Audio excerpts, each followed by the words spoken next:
All right, everyone, welcome back to the Stay on Your Bike podcast. This week's guest is a really good friend of mine. He's an amazing BMX rider and all-round bike rider. I actually owe him a lot. He did a lot for me back in the early days of me setting up the race team and stuff, and I've probably never thanked him enough for what he did for me back then. But yeah, I'd really happy to have him on the podcast and like to introduce to you all Dale Holmes. How are you doing, mate? All right, you. How you doing? Not too bad, not too bad. Um, yeah, I've seen you quite recently. We came over to California in February, and we came and visited you at your home and saw your family and stuff, and went and rode the pump track on one of your amazing Dvide bikes. Really enjoyed that. But and then I've just saw at the weekend you were over at Frogtown doing the old school BMX thing, and that's something I keep saying to you. I'd love to come and do one day. But yeah, tell us a little bit about that first of all, and then we'll drop back into the early days of BMX and move on from there. Yeah, great weekend, Frogtown. I don't know, people that are listening, if anyone's really paid attention much to the kind of the old school BMX race movement here in California. There's two events. You've got Dirty Fest, which is up in Temecula, which is built by, obviously, I'm good friends with him, Eric Carter, Yeah. works there and builds all the mountain bike park there.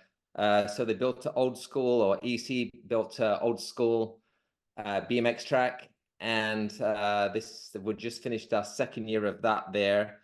And this past weekend, we did Frogtown. I think that's the fourth one. So I've done two.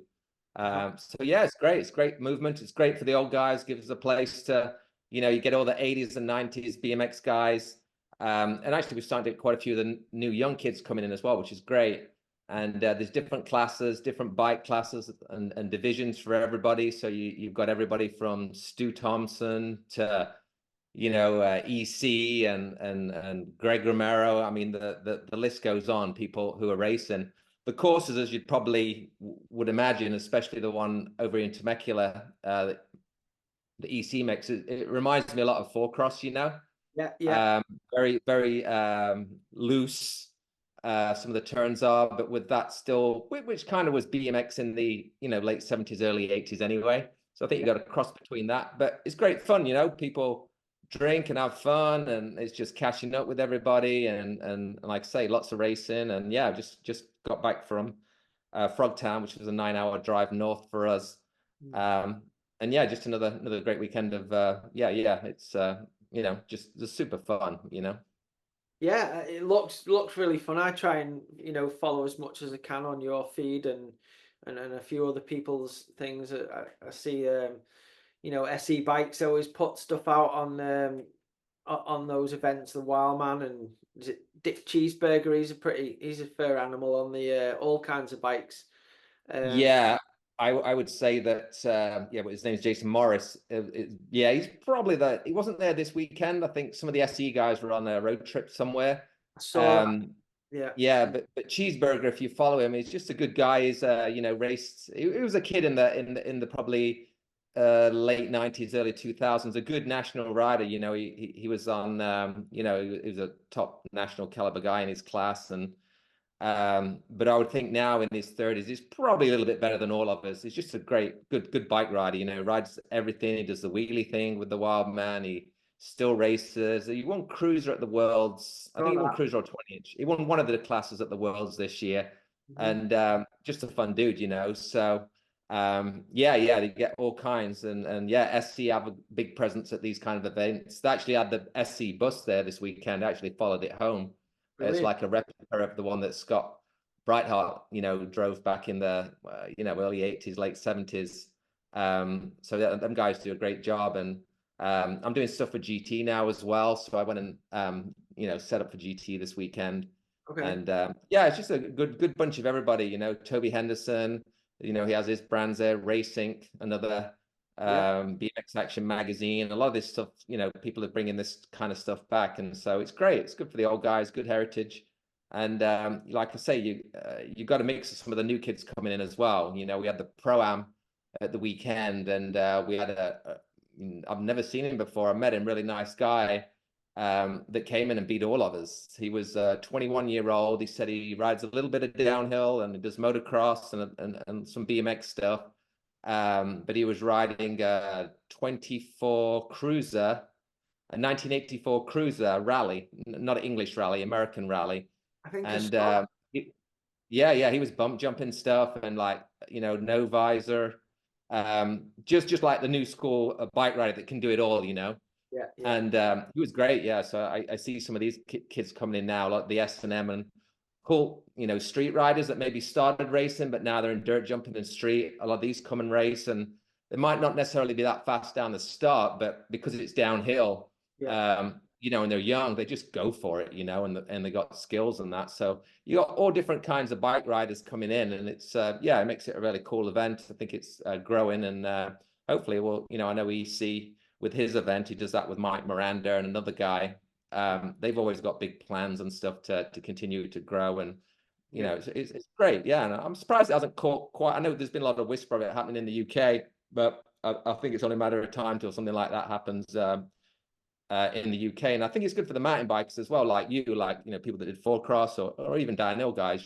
So I think you'll get a cross between mountain bikers coming in as well. So I think it'd be good for you guys as well. If they ever just set anything up in the UK. Yeah, definitely. I mean, I'm interested in it, as you know, and I follow it. I think it's really cool. Obviously, BMX has changed so much over the years. Which I'll ask you about a bit later on. But that's kind of where it originated from, isn't it? In California, on the like dirt parking lots and next to motocross tracks and stuff. I guess it's ideal terrain and weather for it over there. Obviously when BMX took off in the UK, we kind of have to surface our tracks to make them weatherproof and stuff. Because just pedaling a BMX bike through flipping mud in the UK, it doesn't really work, does it? No. I mean, I No, think no, I think you'd have to make it a bit, maybe if they did do it in the UK, a bit more 90s BMX, which is with the Dolomite, you call it, right? The stony surface we used yeah, to use yeah, there. They still do. So when it rains, it's no big deal. So I don't yeah. think you could go too old schooly, but I still think like 90s English BMX was still pretty good. No, And if they that kind of vibe would probably work with all weathers.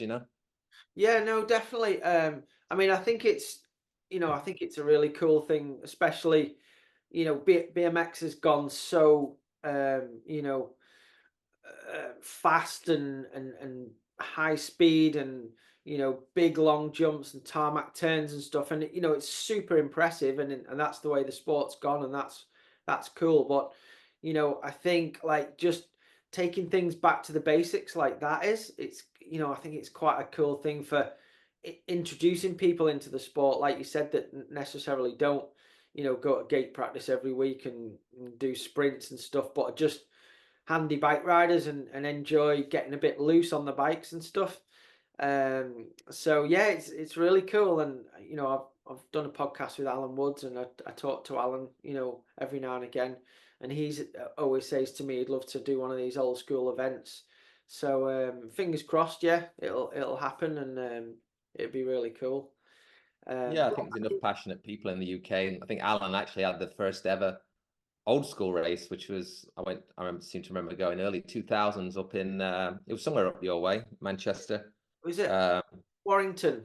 Warrington, yeah, that was it. I think that was like 2000, 2001. So Yeah, Alan is kind of the pioneer of old school racing. So if anybody is going to do it or thinking about it, then Alan's probably the guy. He is, we like to call him the godfather of British BMX. So he was there right at the start, first yeah. official national #1 in England, and we all have a lot of respect for Alan, and obviously still with his shop and everything, still heavily in the mix, which is great. Yeah, it's really is incredible what he's done, and he's still making a living with a BMX shop after all these years. And there's so many people struggling, especially at the moment with the way the industry is, and businesses closing down and everything. He's got to take your hat off to him. He's doing amazing. Absolutely, yeah. And obviously, just before we move on from that, you pretty much won every single race you went to, bar one. I mean, I can tell, I've known you a long time now, and I know like how competitive you are and how much you love racing and love BMX. So, what when you get to the event, does it still feel the same as it did when you were racing double A and stuff? Are you still, once you get on the gate, it looks to me from the outside that you've not changed at all. You're still super fast. You make it happen. You're talking about these loose corners and stuff like that. And I know you always play yourself down on not being the best at that kind of thing. But when I watch you, you don't seem to lose much speed in them corners when you get your race face on. Yeah, I mean, I don't really race too much anymore. I don't chase the national circuit. I mean, I've only done one local national this year, and obviously I'm just racing in amateur, 50 and 0, 50 to 55 right now. I like racing, but for me, I don't. I do the state series, which is kind of a regional series, you would call it in England, and we actually got our state championships next week here in San Diego. Yeah, Um, I do like to do those kind of events and like say the Frogtown and the Dirty Fest because they're quick, it's in and out, it's 1 day racing, maybe 2 day. But actually getting on an airplane and traveling around the country to race nationals, for me, an amateur, I just don't want to do it anymore, and I don't do it. yeah, But I still like to go to the track and, Wednesday night or Sunday morning, do gates. It's just like, I don't know why. And I've got a few other friends that say the same who've been around as long as me. Like, I love doing gates. It's so weird. yeah, It's like I just like going down the first straight. But when I do race, no, I don't necessarily want to win or anything. I just want to have a good lap and feel good about, not so stiff or haven't, yeah, and so if I come second or third, which I do a lot, some of there's a lot of fast old guys now, yeah. so it's not like I'm on the gate and I'm dying to win and I've got a training program or anything like that. I barely go to the gym. I like to go to the pump track. There's a pump track near my daughter's school, so I'll drop her off and then go ride for 30, 45 minutes. Yeah, And that's as far as it goes really for training. And I just like ride to keep in shape, to have fun, to try and live longer. And yeah, but yeah, I guess when you get on the gate, it's yeah, just to have fun and yeah, second, third's fine as well. It's I just always been a racer, but I can definitely have a laid back approach to it now, not like 20 years ago when it was I guess different times of my career when you want to win or you want to be consistent. I guess it all depends, which year and stuff. But yeah, I love racing. Racing's fun. That's why or that's why I did it at the start. yeah. No, for sure. But it's really cool to see you've still got the passion for it. And when I watch those them clips of you racing, it still looks like you're as fast as ever to me. So it's cool to see. Yeah, I do camps a lot in the summer. Like I've just finished 8 weeks of camps, and that's where I do camps with here in San Diego with the YMCA's. So each week the YMCA will bus in a bunch of kids. I'll meet them there at the track. I'll have all bikes and helmets and gear for them, Mm. and we have a week of camp with each group. And so I've been doing that for 10 years now, just during the summer. Sometimes I'll do a Christmas camp or maybe a Thanksgiving camp, but I get huge, great turnouts, good numbers, over 70 kids sometimes this year during a week, which is hectic, but it's doable. But I'm on my bike at the same time, and that's what makes it fun for me, and I think that's why I still feel pretty good on the bike. Yeah. Literally, racing the kids all day long, giving them a head start, or we're working on turns, or just the basic stuff that keeps it fun for the kids, but fun for me as well. And I think that's why, I still like to ride the 20 inch. Yeah, no, it's cool, super cool. I know you do that, and I see all your posts, and it's just it's brilliant getting all those kids on bikes and to the BMX track. I recently saw a series. I don't know if you've seen it or you get it over there, but it's Freddie Flintoff, the famous cricketer in the UK, and he's been on Top Gear for the last few years, and he actually had a really bad near death experience on Top Gear where he had a really bad accident filming Top Gear. But before that happened, he's from Preston, and he got a bunch of like kind of misfit kids from Preston that were, you know, getting in trouble and not doing so good. You know, they weren't like into school or stuff like that. And he got them all together and asked them, did they want to play cricket? And they were all like, nah, cricket, you know, because it's kind of not seen as a cool sport unless you Yeah. certain, you know, I guess a certain school or whatever. And anyway, he's done a series TV program on it, and it's fantastic. Where he got them all playing cricket, trained them up, even took them to India, and they played cricket in India and stuff. And it's really cool. It's kind of similar to what you're doing yourself over there, which is great. Yeah, So no, a lot of these kids really are a lot of the kids that come from camp, you know, some of them barely can ride a bike, you know, and it's fun for me to see how much I can progress them, you know, within a week. Some like my daughter comes to camp, she barely wants to stand up, she just chills, she likes to hanging out in between. She's just like, you know, just sit down cruiser, but she'll do laps all day, but just at her own chill oh, pace. So I don't try and push people too much, but I can identify certain ones. I had one kid that came 3 years ago during COVID. Just he crashed almost every lap, but he kept getting back on. It was like a little bulldog, you know, kept going back to the start, getting back, you know, back on the gate. And anyway, we're 3 years down the road now, and I sponsor him and support him. He's on my team. He's podium at nationals, you know, nationwide already. And he just raced the worlds for the first time as well. So he's come leaps and bounds. And yeah, he was just a kid that kind of showed up and yeah, stuck with it. So we've got a few guys like that that have come through the camp system and are racing. And the ones that do want to take it super serious, and I pass them off to the track coach, or some of you guys might know who he is, a guy called Tyler Brown, who runs San Diego BMX. mhm, And Tyler had, you know, a successful AA career, and he is, you know, I think 3 or 4 times Masters world champion. mhm, Rides for Chase, and he coaches for, you know, over the last, you know, 5-10 years for USA as well. You mhm. know, he had a girl in the Olympics this time that he was coaching, Delaney Vaughn. So the ones that are really serious, I pass them on to Tyler, and you know, he really gets into it with the training. And I mean, he's there, you know, all year round, coaching and clinics and stuff. Where I, you know, just come in for the summer and sporadic weeks, but very low key, grassroots, fun. So yeah, between the two of us, there's lots of opportunities for the kids, and like I say, some of them do grab that opportunity, and yeah, you continue to race state, nationally, and yeah, like I say, a couple of these guys have been doing internationals now, which is great. Yeah, that's cool. I mean, just stories like that get me stoked on it all. That's brilliant. It must be, you know, a good achievement, and you feel good about yourself doing that stuff.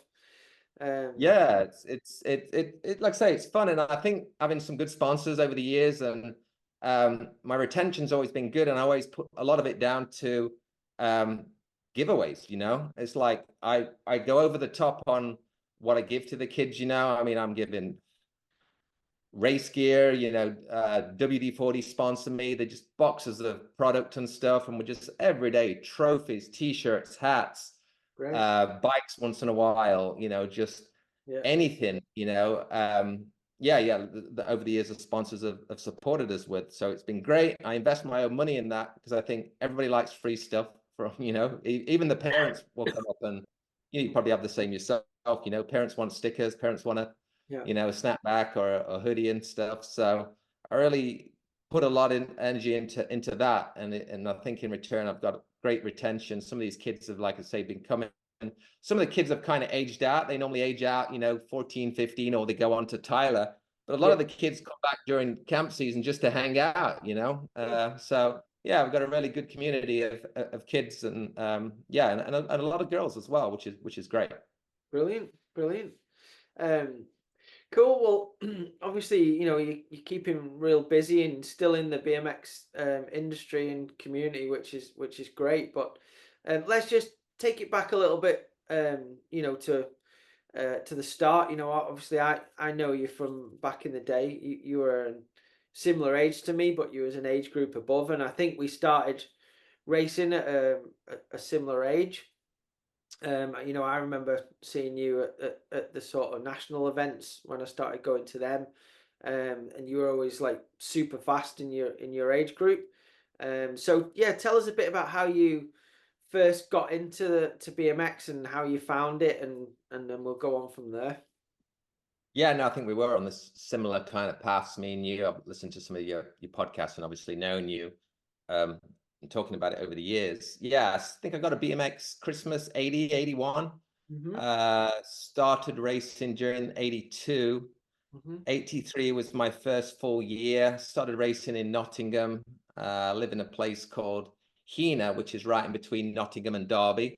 So Okay. I'd get the best worlds of both. You know, we had the Derby Greyhound Stadium track, and then onto, the track what's still there now, where they just had the British Championships at Alveston Park. And then there was always a good scene in Nottingham as well. I started at Nottingham Outlaws, or it was called Bunnies at the time. Again, another track that's still healthy and riding and regional races there. So between the two, yeah, first full season, 83, rode for a local bike shop called Bunny's GT. Yeah, I remember. Um, yeah, a really good team at the time. You know, guys coming from Bunny's GT, Geth Shooter, a few of you guys might be familiar with that name. A lot of local great guys, Mark Cranknell, Ian Dixon, we had a girl called Nicola Dogwell. I think at some point we were national #1 bike shop team. Yeah. So I had okay success the first year, 83, started to get international finals, probably towards the end, got a few podiums. And then by 84, So yeah, really kind of who was winning came that? into it. Who was winning? Because that's kind of when I first started doing some nationals and stuff in '83. Was that when Damien Miles was national #1? Yeah, a lot of guys from your area, we would, my dad always, wanted us to follow the competition. So we spent even that first, 83, 84, we spent a lot of time driving up to Wigan, Three Sisters, for the competition, as all the fastest guys in the country came from there. You had Damien Miles, factory hutch, and then went on to Mongoose. Unfortunately, passed away, many years ago with cancer. But Damien was kind of the first superstar in our age group in the magazines. And Yeah. um, yeah, just a really good guy. And then you had Andy Oldham, again from your neck of the woods. I know you know Andy. Yeah. He was one of the very first ever rally factory riders. He was national #1. And then you had Darren Nelson. He was taught Robinson, right? When you were Robinson as well. Yeah. Darren Nelson, Matthew Doran. I had lots of battles with him. He was Talker from Wigan. Yeah. And so, yeah, we would drive up there and race with those guys. And they were the fastest dudes in the country. And then coming into 84, it kind of was a little bit of a turnaround. You had Anthony Howes, a guy from the South Coast, riding for MRD, rode for Tim. He kind of came in. He was a little bit bigger and stronger than definitely than me, and he kind of dominated for a couple of years. Started to get closer to him, 85. And that was probably the first year I got a national #1 plate. Anthony won. There was two federations. Anthony won UK BMX. I won MBMXA, but Anthony won the European Championships as well. So he still kind of had a little edge on me. But yeah, that's where I kind of started, getting some wins. And then 86, we had another guy that jumped into our class that came out of nowhere, Neil Wood. Again, familiar name for a lot. Yeah. So for the next, Brother. yeah, 80, yeah, 80 was fast as well, yeah. Yeah. So raced Neil and Anthony, we all battled, in amateurs through 86, 87, not just in UK, but Europe as well. And yeah, we have some great battles, but I think racing those guys set myself and Neil up, I think, for a good pro career. I think Anthony, he went on and retired in the later 80s, but obviously me and Neil went on to racing, obviously Europe, US, and careers in AA Pro out here. So I think it was good breeding ground for both of us. And yeah, some really great racing back then in England. Amateurs in your age group. Jeremy Kenning, John Greaves, just Yeah. those national age groups back in the 80s. Everybody was a factory rider, and to make a national final was a big deal. Yeah. Um, It was hard. I mean, I didn't do anywhere near as good as you did. Like I say, we had a tough. There's lots of good competitors in my age group in our region as well. But there was, nationally as well. When I first started, there was John Greaves, who was national number one, that was from my region, and then then there was other people like Nicky Restall and like you say, Jeremy Kennings, that was huge. Anthony Revel, John Zottel. But what I wanted to ask you, Dale, was like, I was quite small and not strong in my age group, so I used to get smoked by them guys. But you weren't huge either until you weren't big until you got a bit older. But what what do you think it was that you were able to compete with Anthony Howells and them guys, because they were bigger than you. I know Anthony. Looking back now, I can imagine how many races Anthony would have won more if he hadn't have had his Skyway wheels on. I mean, I know. he was racing on Skyways, and you were still on your 1 3/8 up until about what 14, 15 or something like that.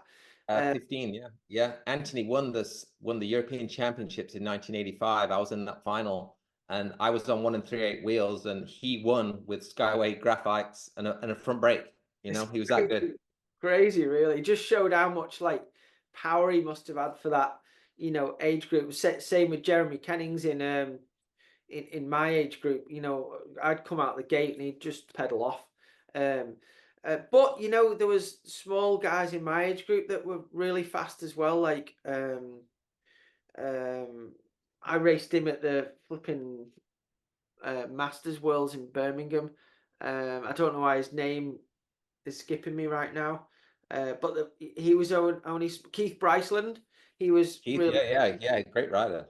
He was really small but super fast. He was strong. I mean, Dylan wasn't big, but Dylan was strong as well. I was kind of small and weak.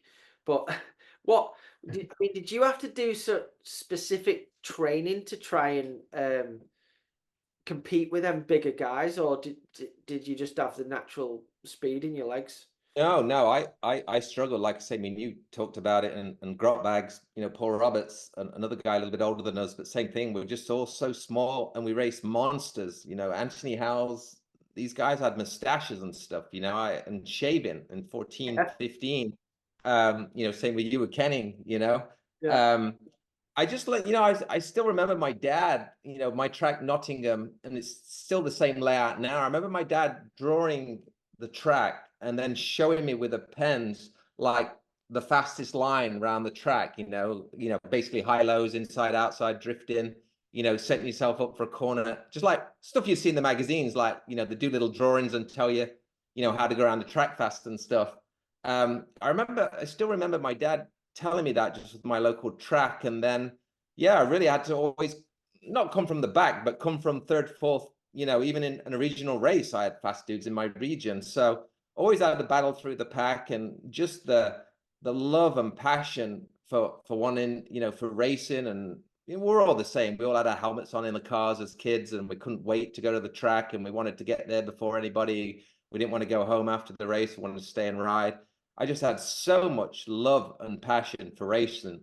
And, videos were hard to get then. VHS tapes would always buy any, sometimes they would film nationals in the 80s, and you could buy the tape at the next race, for £10 or something. So, and then just watch. I mean, I still have 200 plus VHS tapes at home, from 40 years ago. We bought every tape we could, and just, it wasn't really even studying it. I know now they have the iPads and they're looking, and I just loved watching racing. And I think, between the passion and studying, well, again, not studying, just watching it because I loved it.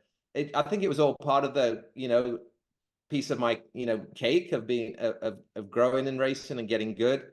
And then, like I say, when I finally got some size, which was probably about 15, and then you can add in a bit of power, then, I could win from behind, but I could also, when I got strong, I could win from the front as well, but I've always had a hard age group. Like I say, Neil Wood came in, we raced each other for the first time at 12, and Neil was always stronger than me, even, in our pro career, just a big, strong guy and aggressive. And I, he would be rough with me, but I would give it back. And I think myself and Neil really pushed each other, and it really helped us long term, from just racing a lot, good, aggressive, hard racing. And by the time we got to the US, and that was like, well, that's how it is here anyway. Just had another 20 dudes in, you know. So I think it was all, yeah, it was all like building for later down the road without even knowing it. You know, there was no really future like looking, I'm going to be a pro or anything. We just did it. You know, you're the same. We just did it because we love riding bikes. You know, there wasn't really a long-term plan. You know. Yeah. Well, so obviously, like as I say, you know, I was similar to you. I just absolutely loved it, and you know, my dad took me racing week in, week out, and I was nowhere near as successful as you when I was younger. Like I done all right. Like I got, you know, national, regional number 1 year, and I'd always be sort of top three in my region. But I'd get to nationals, and sometimes I wouldn't even get out the quarters or whatever. Like when I was kind of 12, 13, and until I got to 14 and 15. Um, uh, I mean, I used to remember my dad saying to me, my dad was never like a sporty racer type person. He just liked taking me, and he could fix my bike and loved me doing it. But I remember he always used to say to me, like, I always used to go really good in practice and then maybe in my motos, but I'd never listen to him about eating. And so by the time I got later on in the day, I didn't think about it at the time, but I'd lost loads of I had no energy left basically. So as I got to the races that got harder, I was getting slower. Do you know what I mean? Which in adult life and racing bikes, I've learned you've got to fuel your body. But did you have that kind of knowledge at that age? Like, did you kind of do bits of training and know what to eat and stuff, or not? Not really. I mean, in the 80s, I think everybody that was good was just because we just rode all the time and raced all the time. You know, I would race sometimes Nottingham, Tuesday, Wednesday, whatever it was. I'd Yeah, race at Derby on Thursday. We'd race a club meeting on Saturday, a regional or a national on Sunday. We just raced and rode so much back then. It was just money in the bank, I think, for down the road. Um, Training wise, you know, we had a gate at home. My sister raced as well. So, you know, my dad would shout us in at oh, a certain time. We had pretty nice sized backyard. So we'd have a gate and we'd sprint into the grass and we'd have like a little loop and come back up and do it again. So we would do gates, you know, little fun running. There's no training program. You just, you know, just kept active as kids, you know. So a little bit of running in the winter. I didn't really tap into training. I mean, I turned super class at 16, which was 1988. And I think we're all doing the same kind of thing. Even people we were still easing into work, drinking, raving.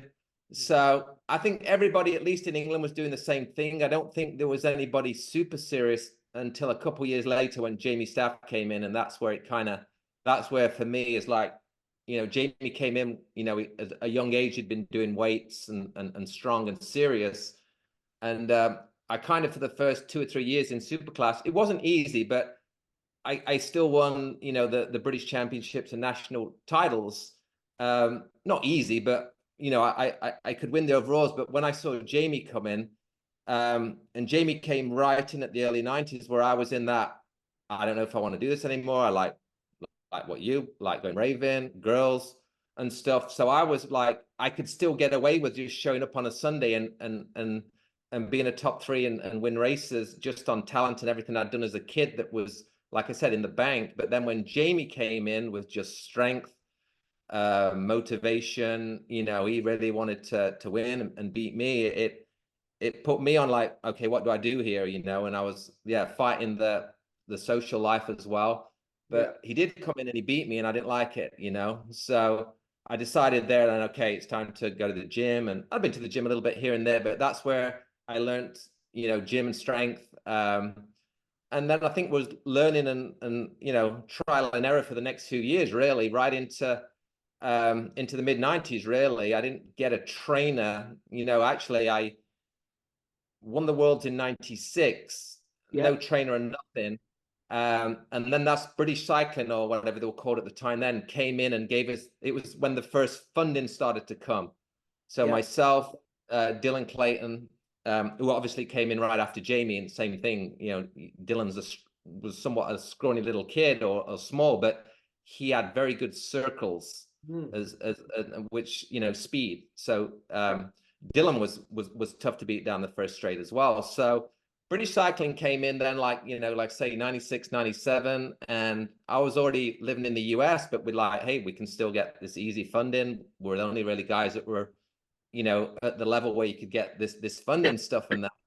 So we'd still go back to British cycling, and they put me in touch, or one of their coaches started training me a little bit, even though I was in the US. You know, just a little bit more technical on the gym stuff and sprints and gears and stuff. And I still remember this guy's name. I know he went on to do pretty good, I think, in Sky, and I think he was in charge of the Australian thing, a guy called Simon Jones. Right. And he started training me. And halfway through the season, it was a real, you know, a plan. Yeah. He says, I can't train you anymore. I'm too busy. Goodbye. And I'm like, what the hell? I was in the middle of this, like doing hill sprints and changing my gears between sprints and all this stuff at the gym. And it just like left me hanging in the middle of the season, you know? So at the time I was friends with Dave Cullen and Cully, who was obviously, you know, at a pretty good, you know, he'd already won the downhill worlds. He was on Schwinn at the time, but Cully was very advanced on training and nutrition and stuff. So I started to get together with Cully, and I'd go train with him. And I learned a lot by being around Dave. And he introduced me to a guy called Lewis Wong, who you know as well. I know he worked with Sam later down the road. Yeah. And so through Cully and Lewis Wong, you know, and still up to this day, myself and Lewis trained me all the way through my career. He's still my friend now. He does my websites and helps me a lot of the back end on a lot of stuff. Just a great guy, you know. So started working with Lewis late 90s and used him all the way through my career, you know, and that's thanks to Cully, you know. So yeah, he always trained Cully. So That's cool, lads. And yeah. obviously, so I stopped racing in I did one national in '89, and I think at that point you'd already uh moved up to super class. What year did you go up to super class? Was it '88 or '89? 88, the end of 88, yeah. So 89 was my first full year. So yeah, because I did '88. I raced in '88. I think I did a mixture of whatever they were called, NBMXA or BB and UK nationals. I don't know why. I just did a bit of both, and Yeah. I was similar to you. Again, nowhere near as good as you did, but as soon as I got to like into the 15 age group, I started making all the finals because I just got stronger, and Yeah. I guess all the weaving in and out the track and learning to jump and be smooth and stuff that I'd learned that. But then when I got a bit more strength, I could stay with the guys down the first straight or beat them. And so I started finding it easier. But I think then at that point, then you know the fastest guys the year after would have to move up to the super class like you did. Um, but I never ever thought that I would do that because I didn't have that much success when I was younger. So that was never in my intentions. And then when I moved up to the 16-year-olds, where you were already in superclass, I think maybe the fastest guys in my age group that were still there, like maybe Anthony Revel had moved up. And I kind of stopped riding my bike as much because I used to ride my bike all the time like you did, but because I'd left school, got a job, and then I got learning to drive and got a car. I kind of stopped riding my bike, and then all my friends at that time they all stopped racing, and I just followed suit and stopped racing, even though I did not enjoy it anymore. But because my mates weren't doing it, I had no one to ride with. So what? And obviously we all started going to raves and doing all that stuff. But what was the main thing that made you stick with it? Did you have like that end goal that you wanted to go and race in America at the world top level and stuff? Not at that time. Yeah, late 80, like I say, I turned super class in 88. And it was a weird time, you know, the bubble had burst. you know, your Ruffles, your Tim March, them guys all, you know, that era, the early 80s superstars of British BMX, you know, moved on with their life and carried on. For me, the next guys coming in was Tom Lynch, a little bit older than me, a guy called Andy Welsh, Winston Wright. Flemdog was always good. You need to get Flemdog on your podcast. Yeah. Um, Flem. So there was still a lot of really fast guys who were a little bit older than me, but the first era of guys had gone. For me, I was 16. You know, myself and Neil went from 15s, battling in 15s, to a year later, Neil's national #1 superclass, and I jump in and we're battling again, you know. So we took our battles right into superclass, or you can basically say pro at the time. It was the highest level of racing in Europe at the time. I think for me, like you, I left school. I was on a YTS. Was it called a YTS? £28.50 a week. And then I was realizing, hang on, it's £250 a win at a national at the weekend. And, you know, I'm pretty good for second or third, which was, you know, 150 for second or 100 for third. And then there'd be a cruiser race. You could get, you know, I don't know what that was, 50, 75 quid. That was a lot of money back then, you know, and you're starting to drive. You want to buy a car. So I'm like, well, yeah, I can do the YDS thing. And, you know, I started to be a carpenter, a joiner, but the money was horrible, you know, and I'm like, I can actually make money if I took racing, not super serious, but just a little bit more. I still went out on a Friday night, still did a bit of raving here and there. And like I say, I kind of got away with half-assing it for another 2 or 3 years, really, till, like I said, Jamie came in, and I had to really kind of decide then. So I think, yeah, maybe talent, you know, from just, it was hard because there was no one to ride with. I would go to London a lot and ride with, you know, Paul Roberts, Grot Bags, and, you know, people that raced. It was hard to, I went from going to the local track at night and being 50 kids there to nobody there, and I'm riding on my own, you know. So it was it was a weird time. I was on my own a lot. But I still went to as many races as I could at the weekend, you know, not just to race, because I wanted to see my friends. It's like you had you used to call them beer monsters, or your friends at home. Yeah. You used to say that. Beer monsters. Yeah. You'd have all your beer monster friends at home, and then your BMX friends at the weekend, you know. So I juggled both for quite a long time, you know. So, Yeah. and it really took till like the mid 90s, you know. Even though sponsorship and it was kind of growing again, the race scene, at least in the UK, was still small. You would get on the phone, like, to Rob Indry, who lived down south, and the Murray brothers were coming up. They were always passionate to ride and race, so I always hung out. I like having been around those kids because they just wanted to ride all the time, you know. So we're like, hey, let's all go to. You literally would have to call people up in the mid-90s, like, hey, there's a regional at Leicester. Let's make sure we're all there, so we've got a class to race, Wow. you know. Yeah. And so we did that a lot. Like, oh, we're going to Farnham next week, you know, make sure everybody goes. And you would have to ring around to make sure there's enough guys there to make the 2-hour drive down there, or to Slough or something for a winter race. So it really was small then, but the people that were racing were all really good, you know. So you have Dylan, Jamie, you know, like I say, Anthony Revel came up right after me, another great rider. And so there wasn't many people racing, but everybody that did race and ride was good, you know. So I think we all pushed each other right into the mid-90s, and everybody always say in our little gang in England, everybody went on to pretty good careers. The Murrays went on to world finalists and stuff in BMX. Martin went on to UK #1 pro early 2000s. Kelvin Beatty, he lived close. He was a lot younger than me, but he reminded me of me because he just wanted to ride and train and do gates. And so I would literally call, and Kelvin's dad was on board with me, you know. I'd call Kelvin's dad at the local Mansfield track, and I'm like, hey, can you do me some gates this afternoon? And he'd pull Kelvin out of school, and we'd just bang out gates 2 or 3 times a week, you know. So it was good being around a young Kelvin as well, you know, and his dad supported it, which was a good or bad, I guess, you know, not being in school. But we continued to put in some good riding and training, and yeah, everybody went on to pretty good careers from that gang that stuck around in the 90s, you know.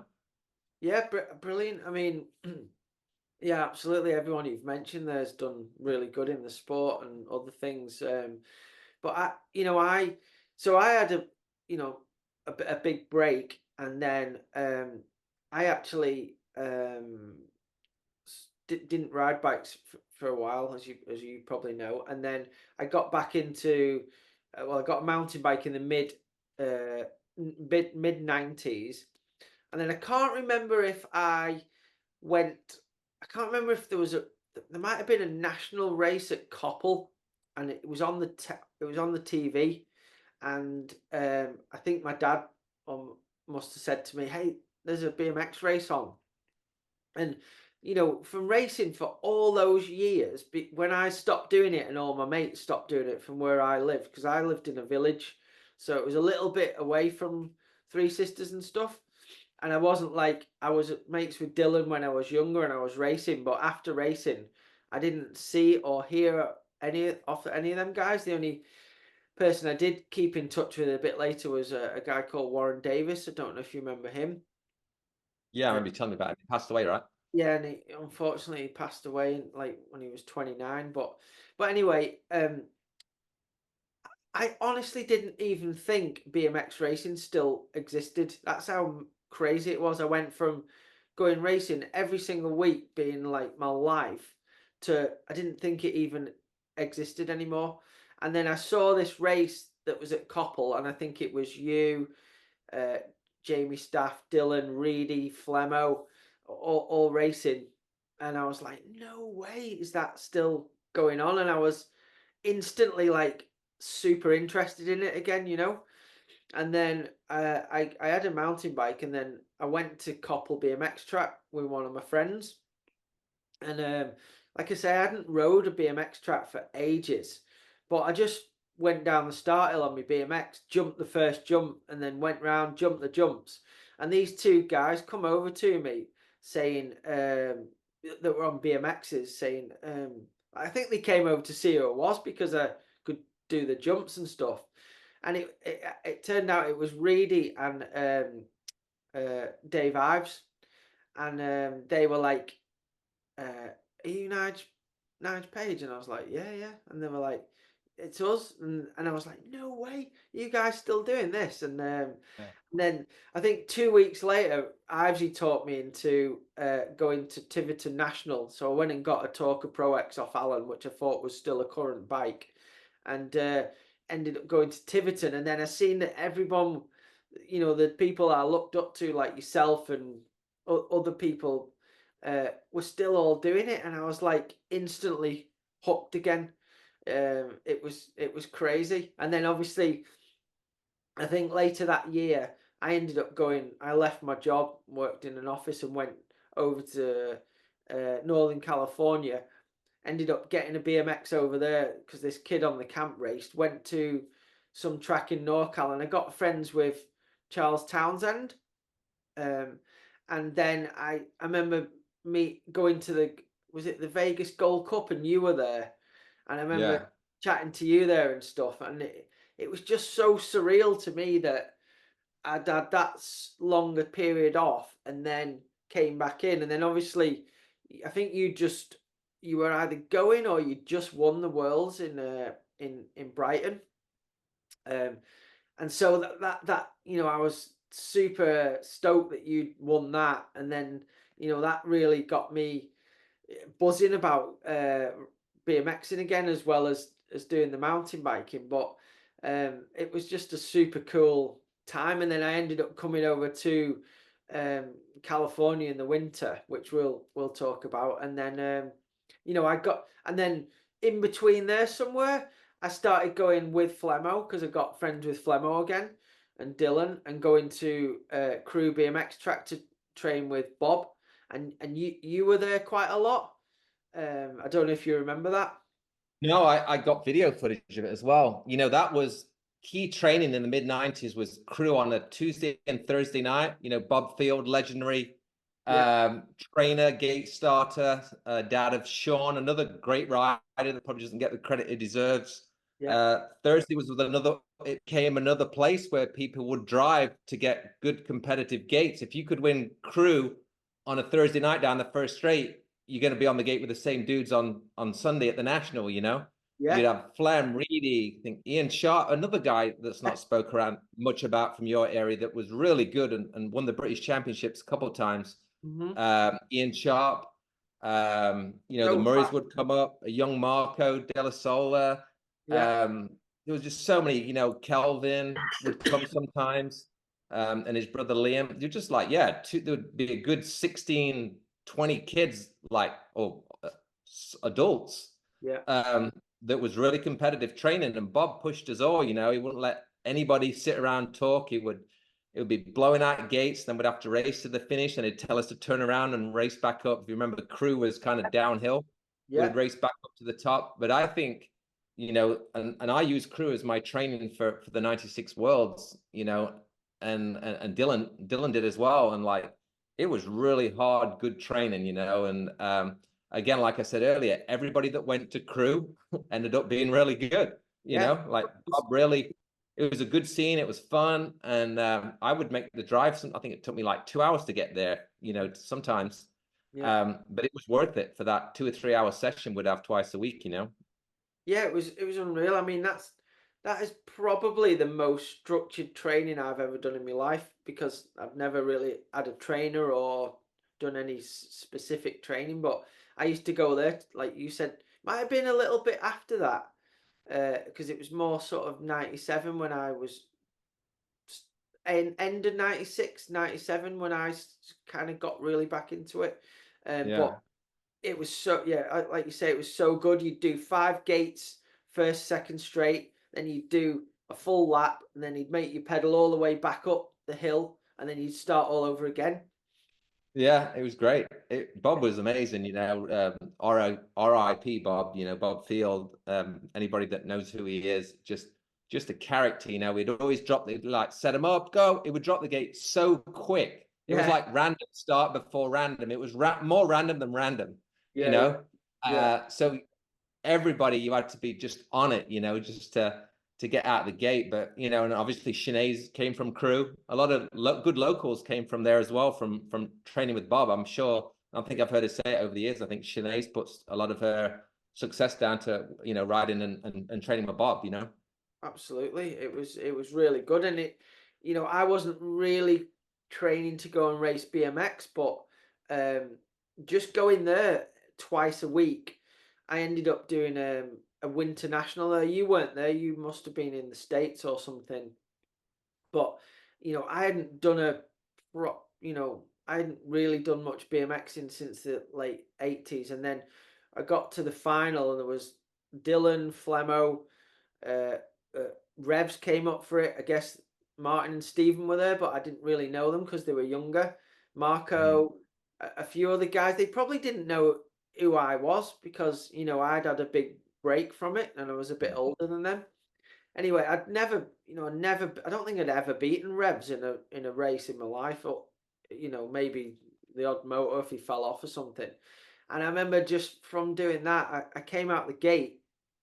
I think Dylan was leading, Flem was second, I was third, and I'm thinking, and it's quite silly because I was in my mid-20s, but I still felt like but it took me back to being a kid, and I'm like, why am I nearly beating Flemo and I'm beating Anthony Revel and all these other dudes? And I ended up getting third, and I was so happy with that. It didn't mean anything, but to me that was such a huge thing. And then I carried on going there, and some people were like, "How are you so fast?" And I was like, "I don't really know. I'm a bit older, I You guess." always, I was always impressed with you because, like you said, you missed a big chunk of time. If you'd have stuck around and been in our crew, you'd have probably gone on to a good pro career in BMX racing as well because you always had a good gait. Yeah, You always had that aggressiveness. I think that's why you took that into, when we were racing four cross and stuff, you was always good. mm, So you always had that 80s mentality, I think, and even now when you see an old 80s BMX guy come back, I was looking at a few this weekend. Some of them still have really good gaits. I yeah, mean, might be old and, not that fast, but a lot of guys from those early days never forget, and you being one of them, just like good gaits. I think because every weekend we're on different tracks, different gates breaking down. Somebody, riders ready, pedals ready, go, a slow gate, a fast gate. I think we learned to adapt a lot yeah. in those days. And like I say, when you came back, you adapted straight away. And obviously, like I said, you was very impressive to say how long you was gone. And obviously, you took that into mountain biking and did good at that as well. Yeah, yeah, I appreciate you saying that for sure. But yeah, when I got back into it, it was like I had to learn some new things. Like I was saying that I went out for a ride with Scott Edgeworth this morning because he's come up for a race, and I said I missed a big chunk, and there were some things that had moved on. Like I didn't know what a manual was when I first started again. You know, like Yeah. because when we were kids, you just did you either jumped double or a step up, or you picked up for a roller, didn't you? Whereas Yeah. by that point, you guys were all doing manuals and stuff, and I was Hmm. like, what is that? And I had to learn that stuff, but it didn't take too long.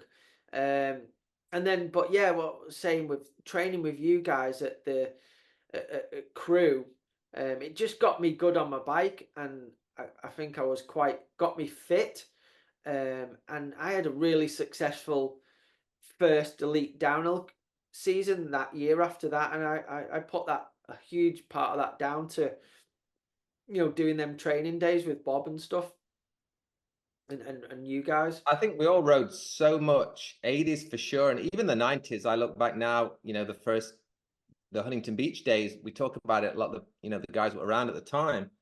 We all rode and trained way too much because we're having so much fun because there was so many of us. You guys were coming out all the time, the mountain bike guys. Steve was next door. You guys were all coming, and a selection of different mountain bike guys would come next week, and we would ride with you guys. And then you've got, in Huntington Beach, you had Thomas Allier was at the top of his game at the time. Christophe Levesque, the Foster brothers, Neil Wood, Todd Lyons, Robbie Miranda. I mean, the list goes on. Who was in that Huntington scene back then? And we would get up, we would go to the gym with you guys. I remember I think Steve and everybody would come to the gym, Yeah, and then we would do gates in the street in the afternoon, and then we would go to Sheep Hills, and then a lot of us would go to the track again after that. But yeah, it's way too much. Looking back now, we did way too much, but everybody, agrees now. We had so much fun, just doing it and training, and obviously the weather was always great.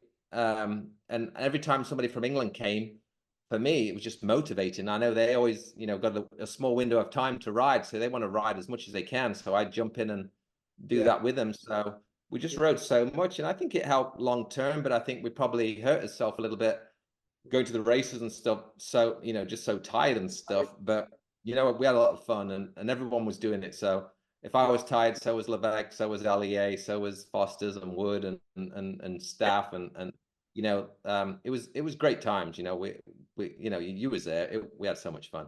You know.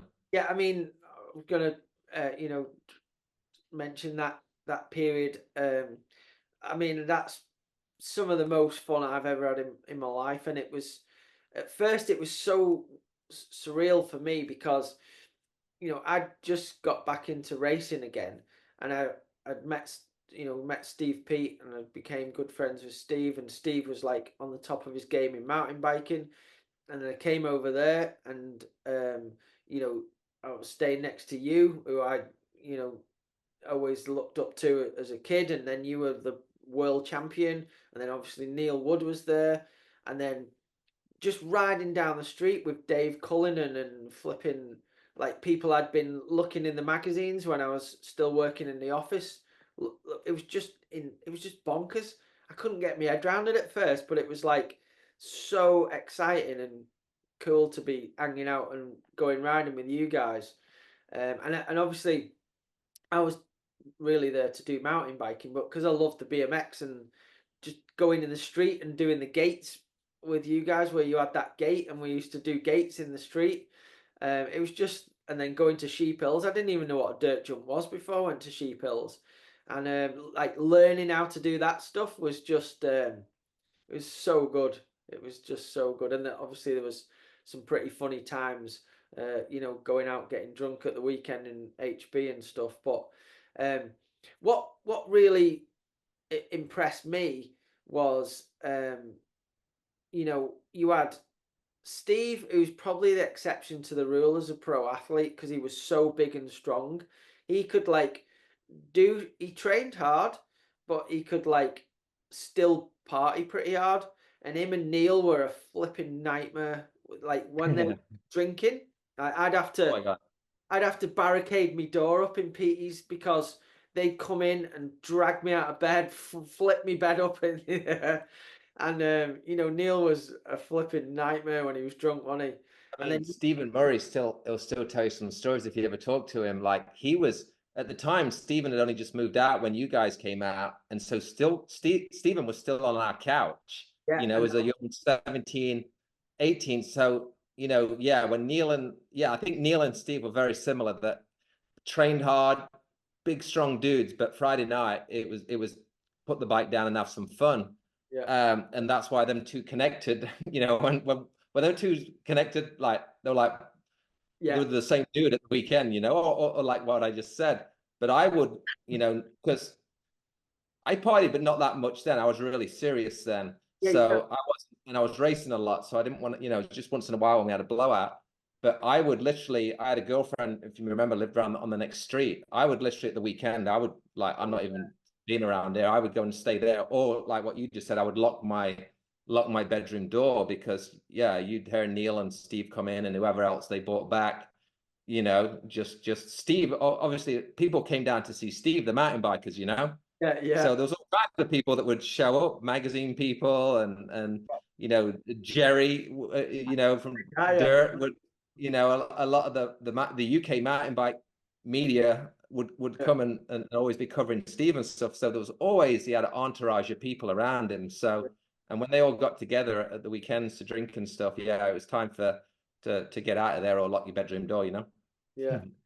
But yeah, I always, you know, respected like how professional you were then, you know, and you know, and I really and I'm kind of quite easily led sometimes. So like if someone's partying, I'll end up partying. But you know, a bit later on, you know, you were really good to me, as I mentioned in the intro. Like I when I was trying to make something after mountain biking, you know, when I got injured mountain biking, and then kind of my downhilling career was not going to go any further.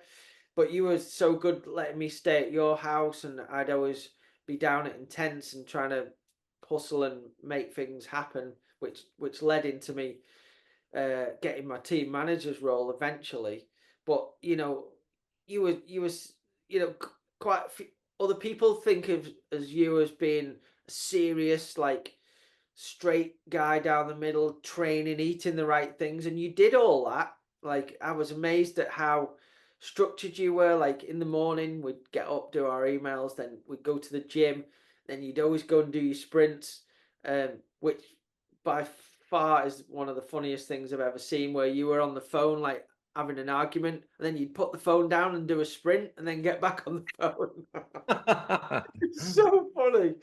When we Like, used to, me and you both dated those yeah. head case California Riverside rats. Yeah, but that was honestly, I don't think I've ever thought of something funny as when you were like screaming down the phone, then you'd go, just a minute, and then you do your 30-second sprint. And I was like, and then I'd have to do one, and I was like trying not to laugh. But Yeah. but so funny. But yeah, I mean, anyway, and then I came after when I was doing all that stuff. I remember coming and staying at your house for about 3 or 5 weeks and doing a training program with you. Basically, I just went with you everywhere. So we went to the Yeah. gym, doing sprints. I even did hill sprints up that hill that Oh my God, yeah. That was a good hill. yeah, that you 15. told me about that helped you win the world championships the second time you won it after you'd broken your hand. Uh, Yeah. and yeah, I was just really impressed in how you did everything, and you told me a lot. You'd learned quite a lot of Christoph back in when he came over to the States and started wiping the floor with everyone. So you had to then step your game up again, I guess, like you said you did with Jamie in the early days. But you could always adapt, and that's why you had such a long and successful career with your BMX racing, which was super impressive. And you looked after yourself. You didn't, be too stupid. But yeah, that was super impressive, and kind of reminded me, um, I guess, a little bit more like, I guess that's why you learned from Christoph. But I think quite a lot of the French athletes in mountain biking and BMX, they had a more serious approach to. It's a job at the end of the day, isn't it? Yeah, no, the French definitely were ahead of the game, at least in BMX, on training. You know, Christophe and Allier, even early 90s, Christophe had the French trainer at the time, they were all riding for Sun, and obviously there was a amazing mountain bike team as well. Francois Gachier, remember, I think him, and Cedric as a kid, and obviously Ancaro.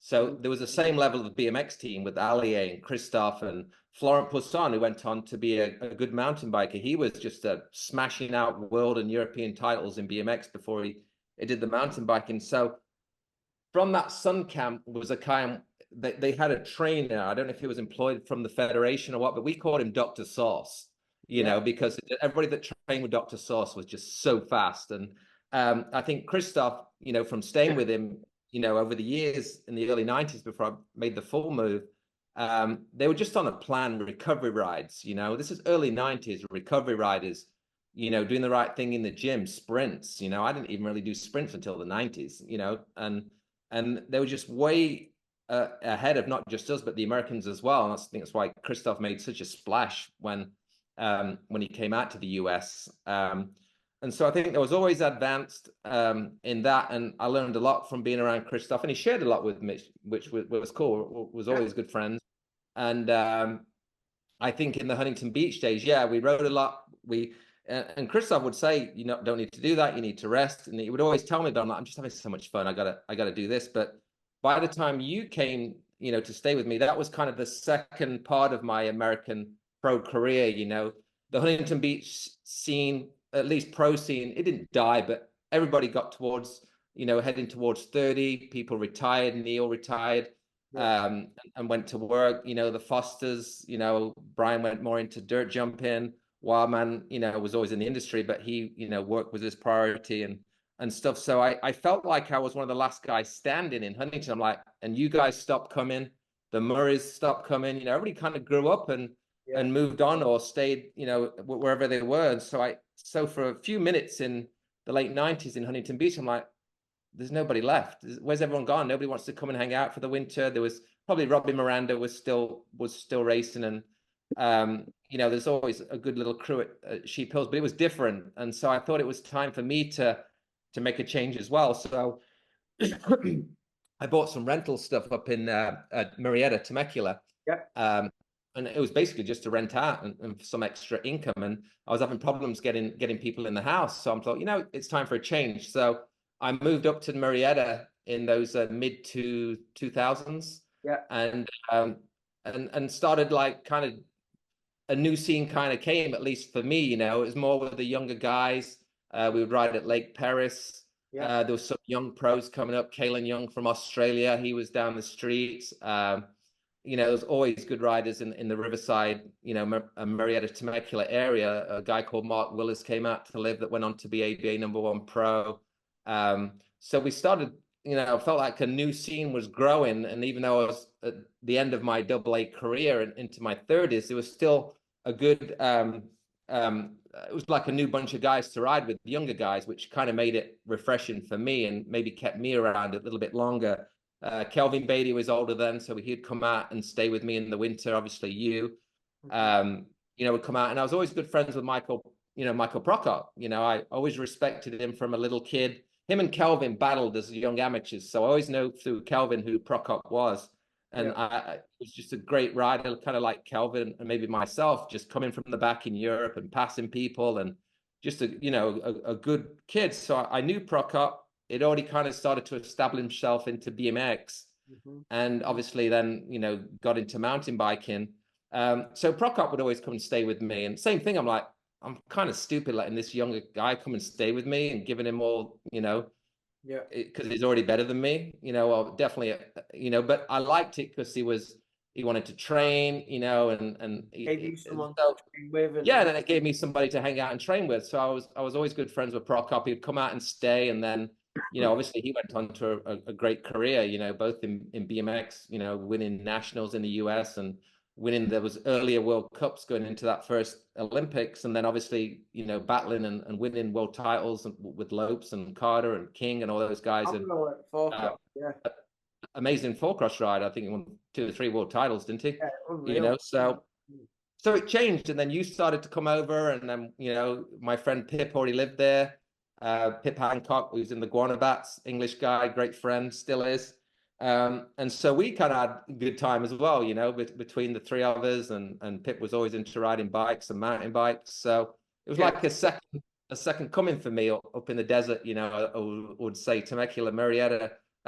It was different, but it was fun as well, and I always liked it when you came out. Like say we listened to rave music on the way to Starbucks, and then we'd drink coffee with Pip, and then we'd go to LA Fitness and yeah, go to the gym, and then we'd go to yeah. Soup Plant track. So It it was was a cool thing for a while, wasn't it? Go out yeah. with crazy Riverside girlfriends, I had and yeah, such a good time. I really enjoyed. I enjoyed that part of it. We were a bit older then, but I really had a yeah. time over there. And like I say, you always had your own program and schedule, and I tried not to mess that up too much. I kind of had my own things to do as well, so it was really good. Um, I mean, you know, um, got to say, like you were that good to me. You used to let me stay at your house. You didn't charge me any money. You even lent me your truck to go around with. I mean, that's so kind of you, mate. You know what I mean? You really did help me out, and so I really appreciate it. You didn't have to do any of that, and it was Well, I really liked it because obviously it gave me somebody to ride with. Me and you have got the same sense of humor, and we've got, we grew up in the same era, so we like the same stuff. A lot of stuff we just talked about. And but you was a networker. You would get in the truck in the morning, then you'd be over at Troy Lee trying to work, getting relationships with Troy Lee, obviously intense, and you was moving into the mountain bike industry and making a lot of contacts. And I was always enjoyed, what you would come back and tell me stuff. And I was doing a little bit of four cross at the time, so that's cool. So like you was a hustler, you went out there and met people and built relationships that obviously still work for you today. yeah, yeah. It was good, and I really enjoyed it. Absolutely loved coming out and staying with you and just hanging out there. Like I still miss doing it now. It's just you can't do it as you get older and you've got family No. responsibilities. But yeah, it was great. And then obviously let's talk a little bit about your towards the end of your BMX career. You're still racing double A and stuff, and mountain biking four cross was still a World Cup event. Um, UCI World Cup event. So they had the good riders there. Lopes and Cully in the early days, and Eric Carter, all them ex top BMXers and Boots. They were all getting paid a really good salary to race four cross. Then like you mentioned earlier, Michael Prokop came in, and he ruffled all the feathers with them guys, Mike King, and he started like being the first kind of new school dude that could beat them and challenge them. And then, so what made you want to have a go at four cross? Because you never really got, when I first started downhill, and I saw you at a couple of downhill events with like Dylan and the guy, mountain bikers, because I guess they crossed over in America. What was it that you didn't like about downhill, but what you liked about doing the four cross? I like downhill. I just sucked at it, as you know. I always followed it from the early 90s. And then when I think, was it King won Meta BF? Was that like 92, 93? Well, Cully was the first guy to win the worlds. Yeah. And obviously, wow, look at this BMX guy doing mountain biking. So I always bought MBUK, and I've still got them all. A lot of, I slowly been bringing all my magazines over here. If anybody wants a bunch of MBUK magazines, you live in San Diego, let me know, because I do need to get rid of some of them. So I always bought the magazines and followed it. Luckily, riding for GT, I would be down at GT a lot, and I knew Doug Martin that ran the mountain bike team, and then was Steve and stuff. I'd always see the team around. I'd follow it on Eurosport. Living in the UK, I've got a lot of that stuff still on tape. So I always followed the BMX guys doing mountain biking, and always, riding for GT, there was always bikes and stuff, you know. So I did a couple early downhill races. I think 93, 94 in England. I did a couple of nationals and some Caramore races, I think. Yeah. Yeah, I met Chris Whitfield, and yeah, I met a lot of the, you know, obviously Will coming from BMX, Will Longdon, you know, obviously Scott Beaumont. So I knew a few of the guys already. And for me, I needed, even though BMX was my priority and still my first love, I still needed to do something else, you know, just for burnout, you know. So a lot of us, you know, Paul and Dylan and even Jamie a little bit, would go and do the odd mountain bike stuff. I raced the 94 national champs, the one where Jason McCroy was the reigning champion, but Will Longdon beat him. So 94 and 95. Okay. Yeah, I think Will was on Rocky Mountain. That was just before I started doing it. So, but I, like you, I used to sit in the office and read in these magazines. Yeah, and it was on TV a lot as well. You know, you'd always see little clips of Rob Warner and stuff, you know, when he had long hair, and on MBUK, there'd be little pieces of him on Yeah. TV. With GT, I would go to the bike show. I think I went, is it Ali Pali? I raced a slalom race there. I think I remember Rob there because he won. Okay. And I remember I got a picture with Mike Edwards from Jesus Jones. He was the lead singer. Brilliant. Yeah, so that was 80, 94, 90, you know, 80, 93, 94. So always followed it, always liked it, just never really had time to do it. Did a little bit, wasn't too good at it, but always enjoyed it. And then in the 2000s, when I guess it was dual, I don't know what you call it, when there was two people where Lopes and Boots used to race. Duel. It was called Dual, Duel. yeah, I started watching that a little bit. I'm like, okay, maybe that's something I could, you know, jump into and have a go at. I did a couple, but I didn't really, yeah, I didn't set the world on fire. I actually went to a World Cup. It was funny. It was in Colorado or something. It was a World Cup, and the track was so not what I thought it was going to be, you know. And I did a couple runs of practice, and I got my bike and I remember you coming to that because I yeah, I think went got in the airport and went home. I'm like, this f this. that was It wasn't what I thought, you know. I was riding Durango. for I was on Orange. I was riding for a little. I got sponsored by Dave Merton, my friend. He gave me Yeah. some Orange bikes. He was doing Orange in the US, so Yeah. I would get that the Missile I think I had. Yeah. And then it evolved into where I started riding for Free Agent in BMX. Free Agent was owned by KHS. KHS were a big mountain bike and still are, you know, presence in the US. And so I just always had access to bikes and travel. And we had a team, you know, I could stay within the US.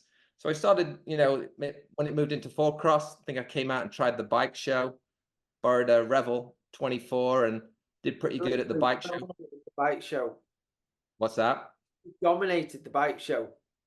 Yeah, it was very BMXy course, though, you know, but there I'm like, okay, maybe I'll try this a little bit more. So yeah, that's kind of, you know, four cross came in and with KHS, they're like, you know, I was at the end of my AA career really, but they're like, if you want to do some mountain biking, we'll support it. So yeah, I just kind of did a few World Cups here and there, got on the world's team a few times. Never really set the world on fire. I made semis a couple of times at Worlds. I remember, well, one of the ones I remember the most. Well, obviously, I remember you being at Fort William, and you know, Lopes was still at the top of his game then, but you were one of the few people that could beat Lopes down the first straight. And then obviously, Brian's flipping so good on the track tactically and stuff.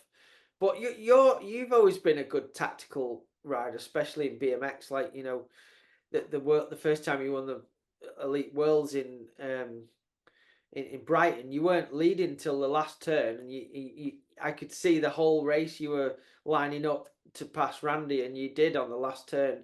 So you've always been super good tactically on the track. But then with the four cross, there's a lot more to it than I guess a BMX track. You know, there's faster, steeper stuff. There might be a Yeah, and I didn't realize till I started doing it. My first World Cup was Fort William, and I was still on Orange. And that was the first time I did it, and I made it to the semi, which I think I was actually second. I got passed on the last corner or something by I don't know who it was, but I was close to making it anyway. But I was still pretty happy with getting. You know, that's when King and Carter and the Beaver and everybody was. So I was pretty happy with that, but.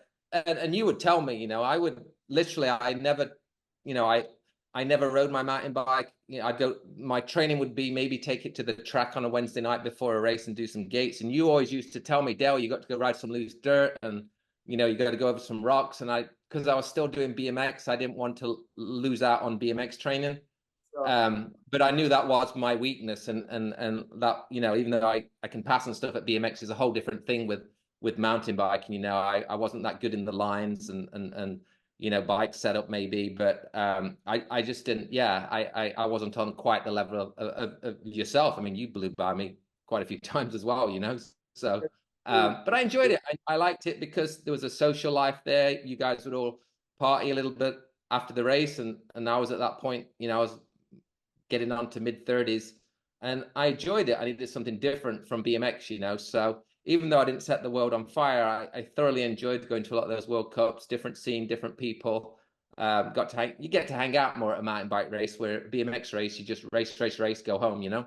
yeah, Um, yeah, so I really enjoyed it, you know, and I've always followed it, and still do to some extent. Not as much now.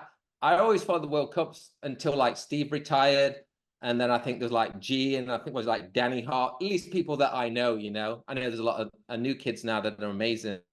But yeah, I'm probably after Steve and retired. I didn't follow it as much, but I still try and watch when I can. And obviously with Instagram now, it's easy to keep an eye on everything, and seeing how big mountain biking downhill is now is unbelievable. You know, I love to watch those finish line shots, you know, when Loic and those yeah. guys, it's like watching the, you know, football World Cup, the atmosphere and the horns and it seemed, I mean, it was big when I went, but now it seems like it's absolutely on a whole nother level, right?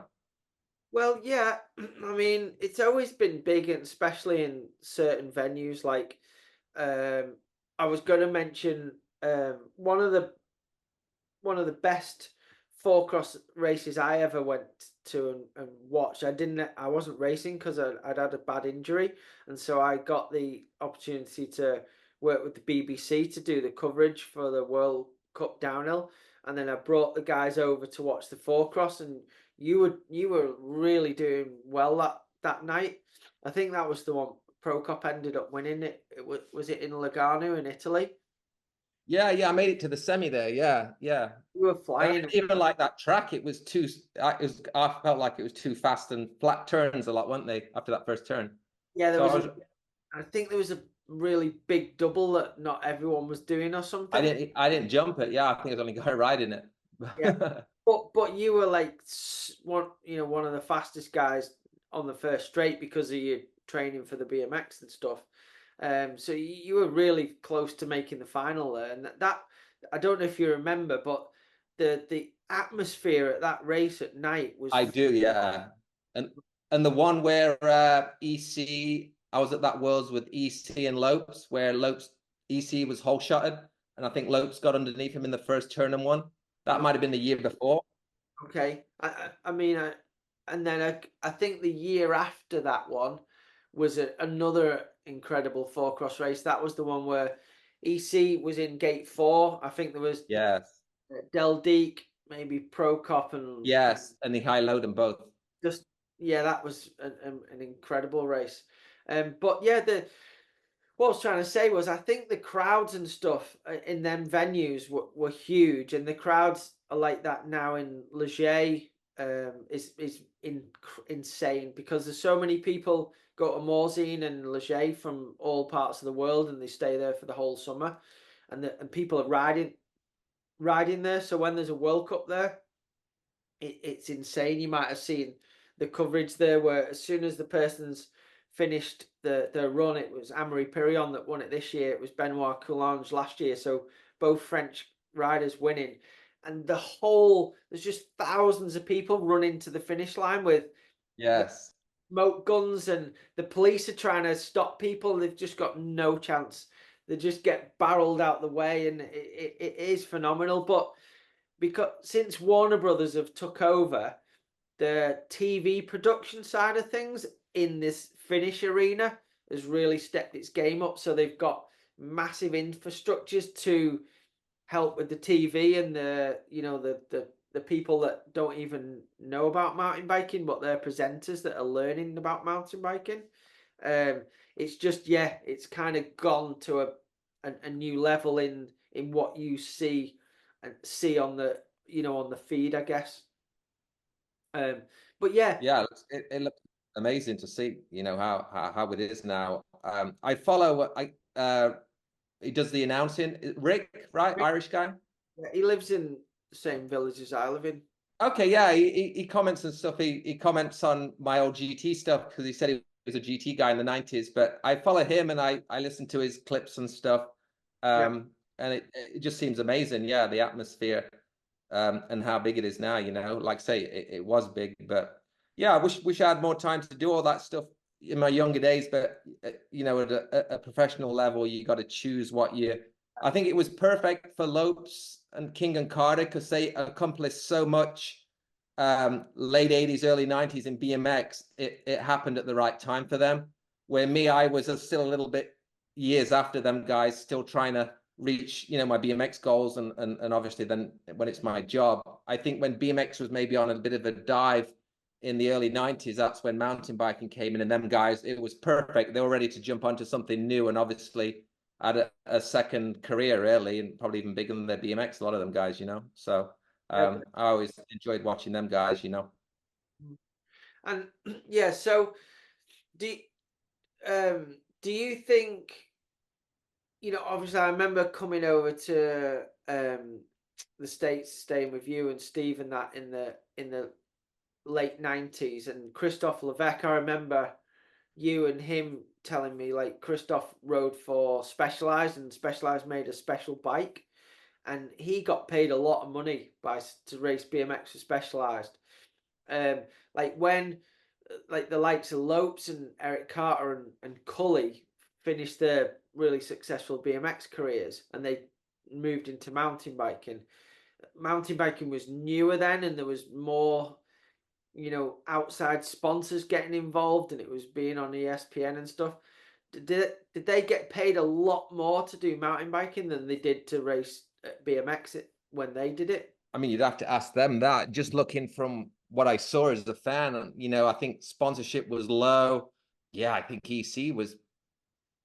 There's videos at EC and AA mains with pretty much unsponsored on a couple of races. I'm sure he can correct me. Lopes was on Mongoose, so he was in one of those where they already had mountain bike stuff, and he was probably because them guys were still doing BMX. Like Lopes, King, and Cully would come back and still compete for AA wins. Carter as well. So I think they played with both, and then I'm sure at some point they like went full steam ahead on the mountain biking where yeah, obviously made more sense, or maybe it was good timing for them. They'd spent, like I said, they'd already done a hell of a lot in the 80s alone, so probably perfect timing for them guys to do something new. And yeah, I think they probably got a lot of this is just from reading interviews and stuff, but it seemed like they got a lot of when them guys showed up into mountain biking, they got a lot of, yeah, everyone like, wow, so obviously then Cully winning that early worlds as well. I know Cully went to Diamondback. I think it was big money straight away, right? I imagine. I don't know how much he got Yeah. or anything, but yeah, At the they same time, there was good, and that's why guys like Ali A did a little bit of four cross, but there was still great money in BMX. I think in mountain biking, you guys had bigger salaries, when it all started to boom again in the late 90s, mid 90s. But BMX racing, we raced a lot. And if you performed, like Christoph, you can make a lot of money every single weekend, 35 weekends a year, and then Christoph was Specialized. He was on Specialized when it was Mount Dew and Palmer and Voorhees. Christoph was on the same program as them, but BMX. So yeah, and Christoph was making. I mean, I don't want to say his numbers. It's not up to me to say that, but he was making double more salary than most of us, yeah and then big bonuses, and then 2 or 3 wins a weekend. Sometimes he would double on Saturday, double on Sunday. So Christoph was, yeah, really benefiting around that time. And Sun always took care of him. But I think when he got on Specialized and then he got on GT, maybe at the same time when Lopes was on GT, yeah, he definitely he definitely had a good career, I think, financially, racing. Like I say, there's a lot of money in BMX racing. You got to race to do it. yeah. Um, I remember, you were always traveling and racing 20-inch and cruiser because you'd have like a contingency for a cruiser podium as well as a 20-inch. So why would you not do both? Yeah, I mean, I would find myself dragging 2 bike bags around the airports and a big gear bag around my head and sweating and, I mean, trying to make connections and stuff, but like, it was totally worth it, It's like cruiser money was, my bonuses were the same. And, Yeah, the money you would get from winning the race, my bonuses were 3 times more than that. yeah, I could make 3 grand a weekend just on cruiser before I even think about 20-inch, So, yeah, it was always good for a first or second in cruiser both days. And then, if I could get a consistent weekend in double A, thirds and fourths during the weekend, the odd win once in a while, it was totally, a good career for a lot of us, and I think there was a good 20 guys in the, during my time that were making a very healthy, good living from BMX racing. yeah. No, definitely.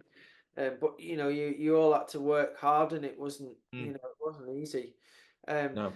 what you don't have to tell me numbers, but when you became world champion twice in elite, the first time you was on GT, were you on the GT Yeah. factory then? I was on GT Europe. So even though I was on GT, it was still kind of the European deal, which was still small. Yeah, and then it kind of got bumped all up after that. And then the second time you won in '01, was it? Yeah, second time I was on Nerve. Yeah, So basically, I got let go by GT at the end of '99, but then a lot of guys from GT got some funding. I think Felt was a lot involved in it as well. And it's when the internet come in, the .com, there's a lot of money coming in from this .com. yeah, So a lot of guys from GT branched off, in-house, big, guys high up at GT branched off and started a new company called Nerve. yeah, Um, and so Gary Ellis, who just retired, became team manager. He was GT's, big guy for the 80s and 90s. So Gary was a team manager. Myself was a racer, and then we added on Christian Besserine and Kyle Bennett, that was just on the verge of being the next big thing. And then at the time, Nerve's like, well, they sponsored skateboarders, surfers. They had all extreme sports or whatever it was called at the time. There was so much money for so many people. And at the time, Gary Ellis and Doug Martin, who was, in charge of marketing, who was the team manager for GT mountain bike in the heyday. So Doug already knew, he had relationships and he knew how to put teams together. At the time, Doug's like, hey, we need an up and coming dirt jumper, because dirt jumping had kind of, was starting to really get some gas. And I said, well, look, I've got this little friend here who's a racer, called Stephen Murray. He's not really going to be, is a good racer, but and is pretty good at trails. He's, when he came to America, decided he wanted to be at Sheep Hills more at the gym. So Steve really got really good, really quick at dirt jumping. So I'm like, this kid, he could be good. He might get in some top tens. So they gave Steve a deal that enabled Steve not to have to go home and go to college and to stay in California. And then within a year, yeah, Stephen went from barely having, money to buy dinner to, winning the X Games and the Gravity Games in dirt within a month, and, driving a $90,000 Mercedes. yeah.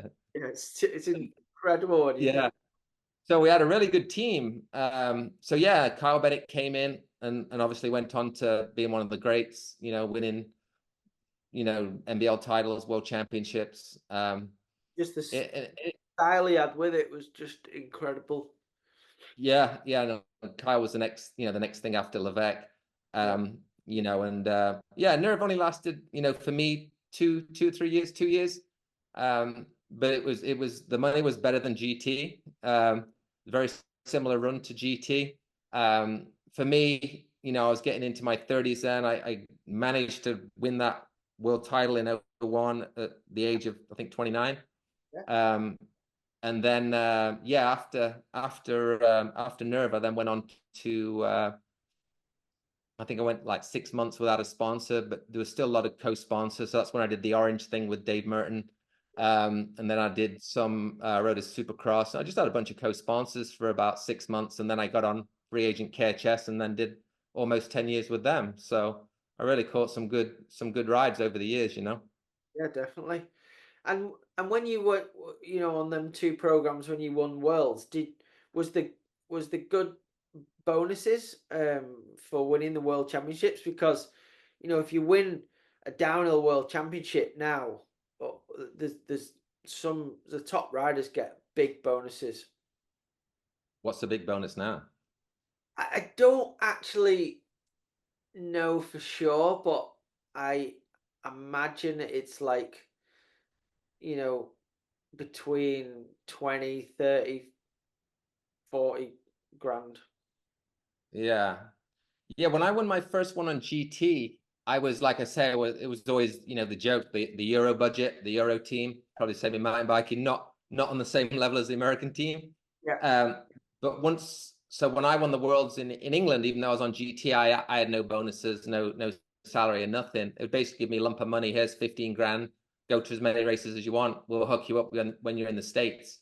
yeah, But then once I won the worlds, I flew to the US, and that's when they signed me up for, I didn't have to negotiate. Like, hey, here's a 2-year contract. We know you want to go back and race in Europe a little bit to you kind of, you want the best of both. So here's a 2-year contract, and that was straight into 6 figures, providing I was riding good, So it went from struggling and camping at racing to yeah, just everything paid for and making some good money. And like I say, that's when we all lived together. That's where you didn't need a car much. There was no cell phones. I never had a computer. I didn't. So even though it wasn't time to be tight, we were just living together because we all enjoyed, yeah, riding and having fun. So it was it was cheap to live in America. yeah, And that's when I started making the most of my money. So I was able to obviously save my money, invest it. I raced as much as I could for the next, 10, 15, 10 years. And obviously got some, it was a great, it was a great start to, career, I guess, life, just really helped me out a lot, continues to really from what I saved back then and put in the right places, made mistakes, as we all do with money, but made a couple of good calls as well, So very fortunate to get the opportunities with some good people to at the end of the day ride bikes and have fun, So bonus wise for the next worlds, I was like I say, was already on Nerve. There was a lot of good co-sponsors then. Vans, I was one of the first guys on. It wasn't even a good shoe. The Vans clip shoe was like a really, I don't know if you remember, a really hard sole, and there was crazy bonuses from. Yeah, that was a big bonus, I think. And then Nerve bonuses. I think by the time I'd won Kentucky, I made around just under 30 grand, I think, with co-sponsors and prize monies and stuff. So yeah, it was pretty good for, at the time I thought, it was the last couple of years of my pro career. Obviously then getting on free agent after it gave me another, I raced double A till I was 35. So yeah, it could have very easily been the end, after Kentucky. So probably helped me get a few more years out of it. yeah. Brilliant. I mean, I don't know exactly the numbers. Like, I imagine, like Bruni, for instance, who rides for Specialized. That's a big budget team.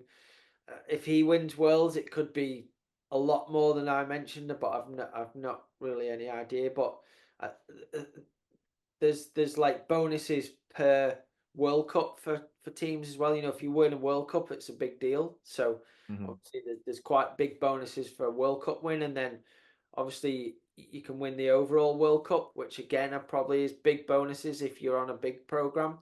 And then you've got your World Championships bonus, which is also big because of um, it's World Championships. So in mountain downhill, you've got two really prestigious titles: the World Cup overall, which arguably is harder to win because you've got to consistently be good over the whole season, and then you've got the World Championships, which arguably is harder to win because it's one race once a year, and over the course of time, you had back in the early days when I was doing it, Nicholas Vulio was dominant at winning the World Championships.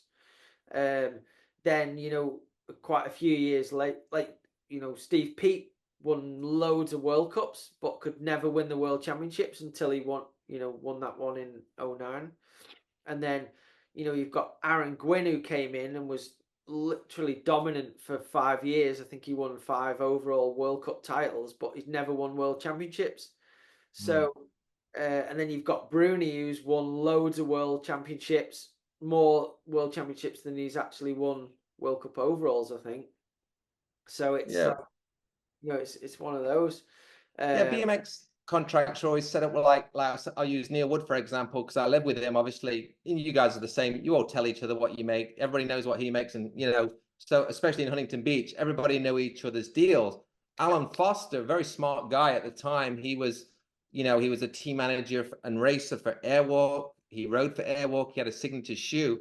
Somebody like Alan, I don't know exactly, but he could be raking in up to maybe between $5,000 and $10,000 a month before he even gets on the track. Neil, living with Neil, he made probably double my salary, but he didn't have so much bonuses, and he didn't have travel budget where he had travel budgets. Where when you ride for GT or Nerve, there was no caps. We could go anywhere, anytime we want. There was never like you've blown out your bonuses or you've blown out your travel. So I just, the British Championships, I'll go. GT had a big thing. They're all about titles. So if you was on GT and you won a title, that could have been a Nora Cup, Reader's Choice, NBL title, ABA title, a world title. I think the majority of the big guys, your Gary Ellis, your Danny Nelsons, Charles Townsend's, I think their bonuses was $20,000 for a title or a win. When I negotiated my deal, I said, look, I don't think I'm going to win major titles in the US, but I'm pretty good for second and third in a lot of stuff. So I said, look, just give me 10,000 for a title, but give me, I don't know what it was, 5 or 6 for second and 3 for third in major championships, whether that's the world's third in cruiser, I could get some bonus. And so I got a lot of seconds and thirds as well in world championships, World Cup overalls, those first few years. And then we had individual per race, bonuses. GT, it was 800 a win, 500 for second, 300 for third. I think that was one of my contracts. When I went to Nerve, it was 1,000 to win, 600 for second, 300-400 for third. But I would race sometimes 3 times a day.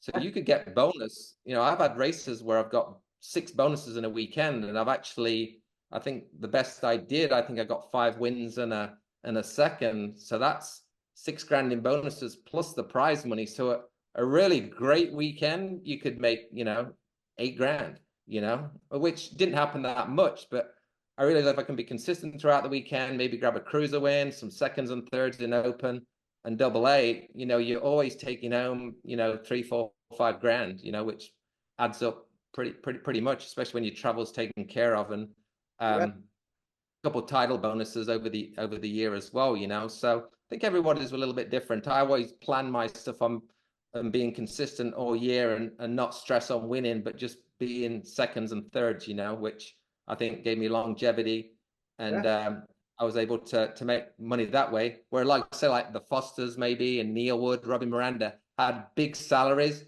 but didn't have to chase the races as much, So, and then you have people like Christoph that had both, So, I think GT was very performance based, which I liked. I like to go out and make the money. Yeah, no, you were really smart with all that. I remember telling me numerous times on things you were doing, and I was always kind of like really impressed with how you did everything. So in the different eras of BMX, there was the early 80s eras, which I've listened to some podcasts and things, and for the time, I believe Andy Ruffle got a huge salary when he signed for Rally back in the 80s, because Rally burners took off in the 80s in England and sold hundreds of thousands of them.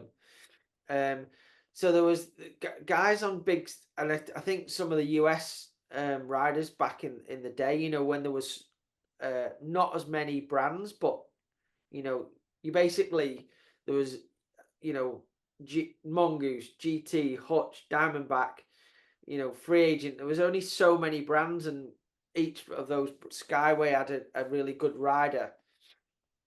Were the guys in America earning more than say Andy Ruffle did for Mongoose in the UK? Would you say? Oh, yeah, I think so. Yeah, yeah. I mean, I don't know exactly what Ruffle made. I know, he made money, he got cars, and all the perks that went with it. Um, but I think, guys like Stu Thompson, I've just unfortunately Harry Leary passing away this week, RIP. I've Yeah. been just digging through because I know he got a lot of coverage because he came to England. So I've just been going through the magazines and I wanted, I've posted some stuff already. I wanted to post some stuff where he's in some of the English magazines, and one of the headlines here is he was making, this is in 1982, that he was making £40,000 in 1982. Yeah. Now that might, not bad for No, that's not bad that's for early 80s, and then take that into dollars. But I think Stu Thompson, Greg Hill, Harry, some of these guys were cleaning. I'm pretty sure I heard Stu Thompson because he had signature bikes and stuff. These guys were making six figures in the early 80s. A lot of these guys. well. So I'd heard that Andy Ruffle signed for a really big amount with Raleigh, but I don't know what that was. Don't know if it was yeah, five. no, different numbers I've heard, but it was definitely good. Like he had a Mazda, I think was it, or XR, Yeah. whatever it was at the time. Company car. Um, yeah, I think at the time, and then added in inflation, it was a lot of money back then. Yeah, for sure. And then obviously, then as we mentioned in the you know late 90s, early 2000s, Christoph was earning a huge salary. You guys were doing well. How is it now? Is it? I heard the sponsorship in BMX dropped off massively, but is there a few people that are earning really good money if they win the Olympics and stuff, or is it really dropped off now? Yeah, I'm not totally up to date in the loop on who's making what, at least internationally. I know I was the team manager for Maris Stromberg's, when we did Free Agent and Rockstar, and when he won London, he'd already won in '08. We bought him out to America and we got him on Free Agent. So spent a lot of time with Maris. Yeah. And he was, getting salary. I think he was getting salary and is the rest of his life from the government for winning the first one. Now I don't know if that rolled over into he got a again when he won. He still seems to play golf a lot since he's retired. And when I ask him, he just seems to be chilling. Does a few clinic things here and there. I know he started working with China a little bit with their BMX program, but I think Maris and he had some successful little businesses back in Latvia, even when, like I say, when we sponsored him, I think he had a firewood business. He employed some of his friends. I think he had land.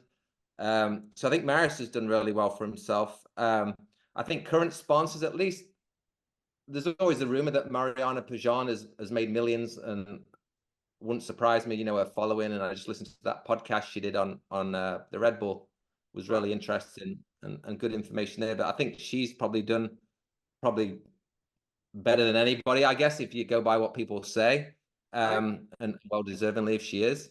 Yeah. But I think US domestic, there's not many teams paying what they used to. I think Chase, which is Christophe Levesque, he sponsored Connor Fields, Yeah. and obviously Josh today, who's just won the Olympics. I know Christophe has always been very respectful for the guys he's paid. He based it off him making good money, and I think Christoph is probably the last man standing, at least industry wise, for taking care of his riders the right way. I think everybody else, at least US domestically, it's tough. I think a lot of guys just get like a block set of money, and I think a lot of them just travel from that. They get some national team stuff. I think Lise Post still does well. I Yeah. think she has a lot of corporate sponsors and stuff. But I really don't know about a lot of the international riders, Nick Kingman and the French guys. I think Kai White's probably benefited a lot, when he over the years. But industry domestic, it's definitely not what it was. So there's So only a few guys. so relatable, salary wise, like in the BMX industry now, when you were at your highlighting your career in the early 2000s, late 90s, and then the early 80s, what would you say is the most the better paid era?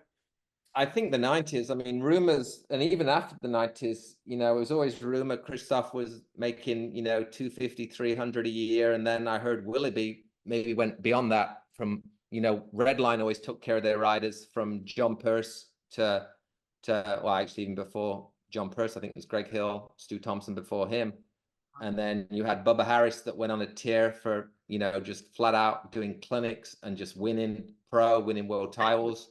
I think Bubba did really good.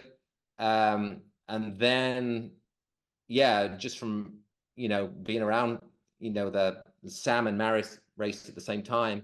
But it was rumored that Sam was making more than what Christoph did, so maybe around 300, maybe even more, but, and he had, going to those Olympics, he had some, Australia outside, I think he had Coca-Cola as well. So I think Sam did pretty good as well. Yeah. And he flat out won a lot of races, so a little bit before that, Warwick Stevenson, Kyle made good money. They're all have done really well, I think, as well. Just guys that flat out won races, So And obviously you done that a big era of racing, and you're still involved after, when you, even though you're racing and you're running the team. Like, who would who who would be the person that you think in all those different eras was the most impressive, and who you looked up to the most, would you say? I think it's got to be Christoph, really. I think it was a game changer. We first saw him come in when we was, the early 90s. He was a couple of years younger than me. And some French kid just popped up on this team called MCS Europe. And Jamie Staff was the top amateur at the time. I think he was like 16 expert. Jamie was UK European champion. Not many people beat him. And this French guy showed up and just, it was a big race at Slagar and in Holland, and he hit the gate and just blew by everybody. And then a month later at the Europeans, he just flat out smoked Jamie. And then a couple of weeks later, the World Championships in France, which was 1990, I think, or 91, 1990. The top US guy came over, David Milham, on GT. It was just big, fast, American guy on GT. And Christoph beat him on both bikes. And it wasn't just the way he beat him, just the style, the French style. Just it was the next thing, which then you went on to see with Allier and a guy called Eric Minosi. I don't know if you know Minosi. I don't know. Heard of him. Eric Minosi, he's pretty high up there at Oakley now. Minosi was kind of a little bit before Christoph, but just the next, new style of riding a bike, not, guy from the 80s. So when Christoph came in and then he came to America, he didn't win in America straight away, but I think he opened people's eyes and then went on to, win a bunch of stuff in the next couple of years once he got settled. But the style and like we spoke about earlier, the trainer, the dedication, the just you would sit and just want to watch him, and I think a lot of people did. And then, after that, you got Thomas Allier came out, kind of did the same thing again. So I would say Christoph, yeah, it was like, we say like there's certain game changers in BMX racing after the 80s, I think Christoph was a game changer, and then you've got maybe Thomas, and then you got Bubba Harris, just the way he rode and just blew by everybody, and then Kyle Bennett. And then it moved in kind of into Olympic era then, obviously with Maris, Sam, Connor Fields a few years later, and obviously Joris, and obviously Joris is just making new boundaries, with his age and what he's doing now, so yeah, it's pretty cool. So many great riders, Yeah, and obviously, for a while, Nick Kimmon was pretty special, wasn't he? Yeah, Like, Nick as well. He reminded me a lot of Maris, just conservative, but could wind it up when he wanted to. And I know he's got some health issues now, but he was starting to get really good again right until he had to pull out of the Olympics. And, he was in contention to win the Worlds this year. Really nice guy. Just reminds me totally of Maris. Just a humble, great guy, and respectful. And yeah, he'd come down and ride at San Diego quite a bit the last couple of years when he's in town. So I hope he gets back on his bike and he gets to race again. I don't know what the update is with him, but yeah, another guy that won a lot of stuff and could definitely, yeah, he could have very well, if he'd been in the Olympics, it would have been one of the favorites to defend his title, So and Kai Wide as well. I still think, I enjoy watching Kai. He's not had the greatest couple of years with injuries and stuff, but another guy that just fun to watch, and hopefully he can get healthy and then yeah, smash out a couple of titles before he's done, Yeah, hopefully, and Kai's kind of done what, um, not the same as like Andy Ruffle, but Kai, with his success and his personality from the London Olympics, seems to have got, he got on Dancing with Ice on mainstream TV, and then he's got outside of the industry sponsors, like I think he's with Ben Sherman and things like that. You can probably earn more money from those things than you can from actually doing your sport. Yeah, absolutely. I think a lot of people have jumped onto some of those outside deals from the Olympics and benefited. Yeah, Yeah, I just hope Kai can get back to healthy. I didn't realize that injured he was going into this Olympics till I, listen to stuff after. Um, and yeah, I still think he's got a lot more in the tank. I think if Kai can get to the bottom of the hill at least level with everybody, then I yes, think he can win a lot of stuff still. So just injuries plagued him, I think. yeah, definitely. And then obviously at the moment you gotta hand it out to Beth Shriver. She's done amazing, hasn't she? She's somebody that can really step it up at the when the pressure's on. Yeah, so I don't know what the hell happened with her gait in the Olympic final, but I think she was good for second, even with a half-ass lap, really, and potential win. I don't know, it's obviously defending a title at the Olympics has got to be a head mess. So, and she looked super fast all day. I think, yeah, the worst she was going to get was second, which would have still been it'd have been another 4 year of British cycling gravy, Yeah, and you still already won the Olympics. So yeah, unfortunate for her. It's like a little bit of what happened to Sinead's maybe that first Olympics, where second might have been all right. yeah, yeah, definitely.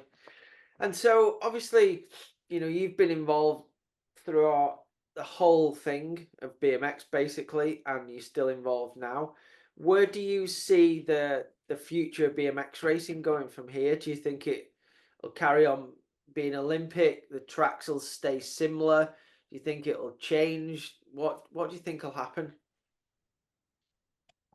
I don't know, and I don't want to be the old guy complaining anymore because I've probably done too much of that over the years with the way it is now. So I think that's down to the new guys to debate, push, change.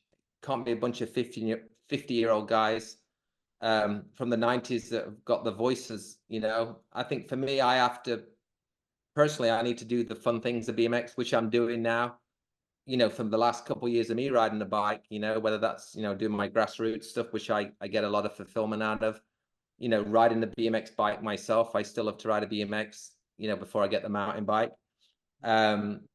Race wise, well, it's definitely going to be in the next Olympics. So that's another 4 years away. It's in Los Angeles.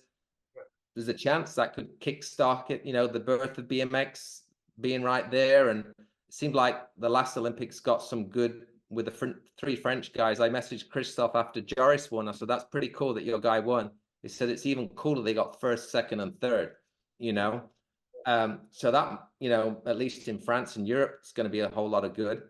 Yeah, I see it kind of maybe staying the same what it is now, it's very it's different. It's I can't see the rules or the tracks or anything changing too much, why it's in the Olympics. I think if it wasn't in the Olympics, then maybe it would take a step back yeah, and maybe go a little bit, but not backwards, but go a little bit more what we're used to or what BMX was for us. But I think why it's in the Olympics, the big tracks are going to be there. It's going to be a national team involvement. And I can't see many people wanting to ruffle the feathers. People have tried to change it, for what their BMX is.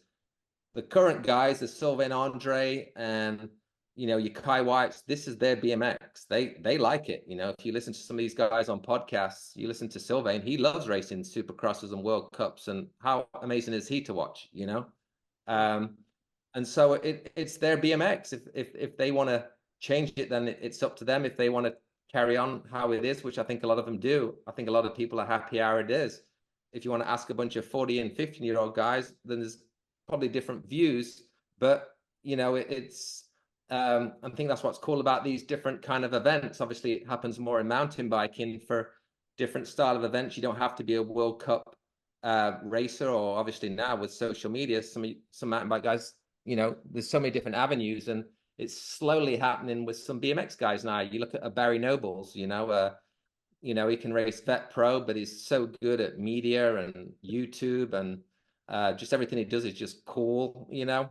And so you don't necessarily have to chase that Olympic carrot anymore, where maybe 10 years ago that was the only hope to make a living, you know. I think with the internet and all these other style races, for the old guys now, a bit more of this Frogtown and Dirty Fest, and I think that keeps us happy as well, you know. So I Yeah. think you just have to kind of choose what part of BMX you like or you want, and that, at least for me, that's what I have to do. Why I can still do it and enjoy it, you know, do the things that make me happy, having a little local team, and you know, riding bikes and being involved in sponsors that I appreciate, not so much, you know, who's going to give you the most money or anything. I got to get the most out of it to keep enjoying it for me, you know. And so I think I think BMX is different for different people, you know. So I think it will continue how it is, at least at the top level for the time being, you know. And it seems to me, especially in the UK, the numbers at nationals, that I believe, I don't go to them, but the numbers are really big again. I think it's the same in the States and stuff. Is that good for the BMX industry? Is there more and are the bike brands selling more BMX race bikes and stuff, or is it still too many brands that are, like, you know, making it too thinned out for to make good money in producing BMX race bikes? Yeah, I think everyone's struggling. I think from the COVID over, you know, everybody bought too many bikes and everybody's got warehouses full of bikes. I think the industry is pretty down right now. Well, I mean, I know it is. Everybody knows that, you know. I think it's too many bikes. A lot of people bought bikes during COVID, and then, you know, the newbies, whatever you call it, and then now they don't have bikes, and they're all selling those secondhand bikes. And obviously BMX is a down step from mountain biking. You know, you can't go in any bike shops now and see many BMXs, you know. At least here around the beach areas, it's all electric. And my daughter wants, you know, she's 12, she rides BMX for fun, you know, just cruises around and stuff. Yeah. And she's actually really into it at the moment, but she wants, you know, she wants electric bike, you know, she wants, they look fun. And then you got them Surons, you know, you see, at least here where I live, they're doing wheelies down the streets, and they're jumping up and down curbs, and worse. Oh, look at these great, like, but we would have been doing it, right? I've got If one. those things were, you've got one. Yeah, I got Oh, I well, got I don't need to sell you on any of that. It looks fun. So there's so so far. many opportunities now, and unfortunately, BMX is going to get. I think it's going to get more niche, you know, over the at least it's the numbers were up during COVID, and it grew again, and it got big, and at least in the US, but it seems like it's dropped off a little bit, at least nationally in the US. But grassroots, like I say, camps, new kids getting involved. There's still new people that are coming in. It's just trying to keep them kids in is the hard part. You know, the turnaround, I think, in the US for somebody getting a membership and leaving is about 2 years, or it was. So it's trying to keep those kids more involved. But at the same time, a lot of these kids are going on to, which I haven't told my daughter. I said, okay, you can have electric bike, but you've got to do this year of BMX just to get your skills a bit more. And then we're going to get a mountain bike before we get electric bike, you know? So there's more opportunities for them now to, I mean, I live here with this mountain bike trails everywhere where I live, even though I don't really do it at the time being, but there's so many opportunities for a kid to ride a bike, to ride different kind of bikes and stuff. So you can see BMX gets a little bit further and further down the pecking order, you know, unfortunately. But I think it'll always be there. It'll always be a lot of diehards, passionate people that still love it.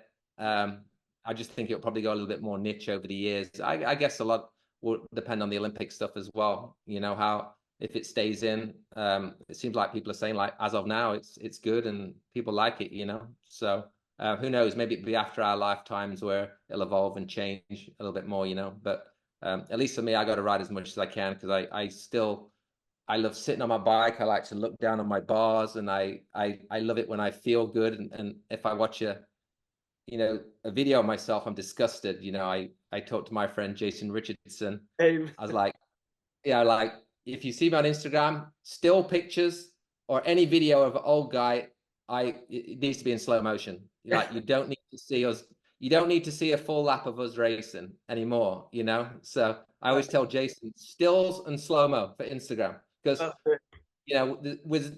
we can't offer anything No. in the way You of. you can still put a camera on your helmet and go around the track, and it doesn't look too bad. Yes, I got a GoPro. I got one for my daughter for Christmas and she hadn't used it. So I started playing around with it during camp. And yeah, I think we can pull off the GoPros. I guess I got a GoPro, but everyone says I got to get a 360. So I That's think we the can pull off a bit of fake riding on that as well, at least for the gram. So uh you just gotta at least I gotta look down on my bars and my stem and feel good, whether I look like it or not. And why I do that, then I'm putting off the mountain biking because I am looking forward to getting electric bike and e-bike and going to Big Bear with Jason and my friends Javier Colombo and Christian Besserine, Jason. There's so many of them. They all go to Big Bear for the weekend. They went to Whistler, I can't believe Alan you don't Foster. go. I cannot Yeah, believe. all the BMX guys go mountain biking now. All my friends, I'm like, I'm coming, guys. I need a couple more years on the 20-inch before I join you. You know? Brilliant. And well, we'll wrap this up shortly. But lastly, I've got to just mention because it's another fantastic achievement. You brought out that amazing Dvide chrome molly frame that Neil at Cult has done. Neil Wood for you, and you've put a guy on that, and he's become the world pump track champion. I mean, that must feel pretty cool. Yeah, so nothing. There was no real business plan. There still isn't. I mean, it's a waste of money, really. The whole Divide thing. But I got lucky. I always wanted to I see all these skater guys and some freestyle all got their little clothing.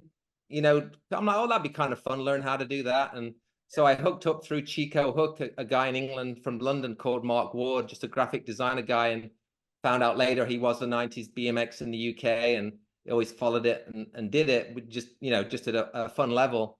So I hooked up with Mark and we started Dvide.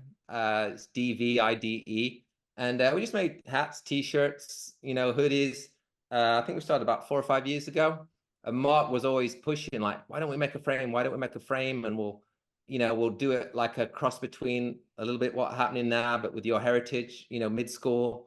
So he tried to get me to do it for a couple of years, and then finally a couple of years ago, just before COVID, I started, all right, let's look into it. So we looked for somebody to make it for us, reached out to a few people, and I never wanted to bug Neil. Neil is a partner and owner in Cult BMX, more, street freestyle, I guess you'd say, but one of the most respected brands and, big followings in BMX. And I never wanted to ask Neil because I just didn't want him feel awkward to tell me yes or no. And anyway, I exhausted all the people I asked. Nobody really wanted to do it. And then last resort, Mark Ward says, why don't you just ask Neil? So I asked Neil and it's like, yeah, no problem. So Mark Ward kind of mocked up a design of what I liked, like a mid-school GT-ish, what I always liked. And then we sent the drawings over to Neil. Neil tweaked it.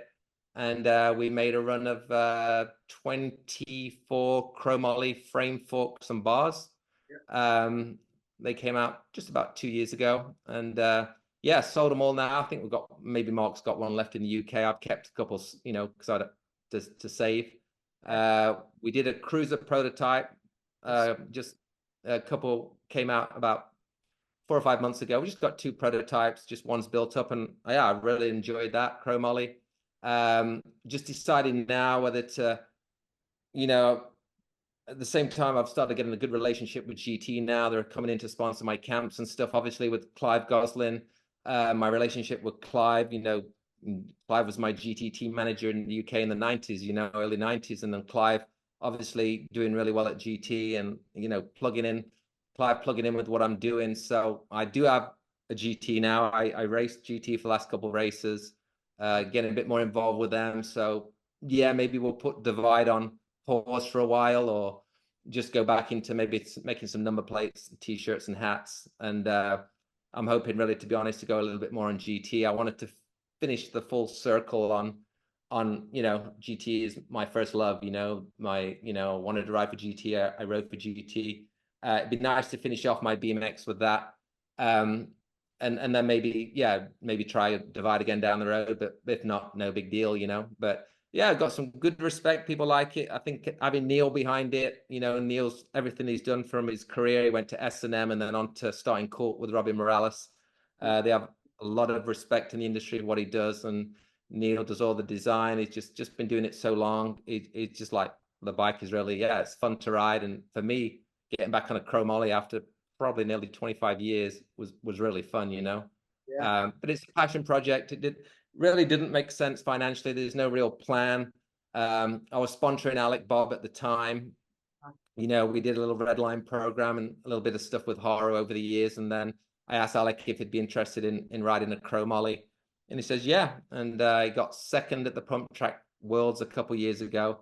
And then he went on to win last year. Like, you know, I thought he'd get top 3, but to win it, you know, always thought Eddie Clarty was always a little bit more of the favorite. But Alec put in a good day and got the rainbow jersey. And to do it on our first year of having the bike out was really cool. And you know, he wins a lot of the pump track stuff out here in the US.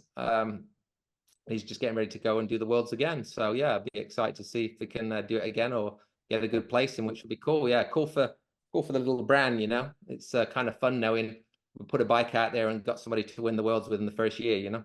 Yeah, it's amazing. Really cool.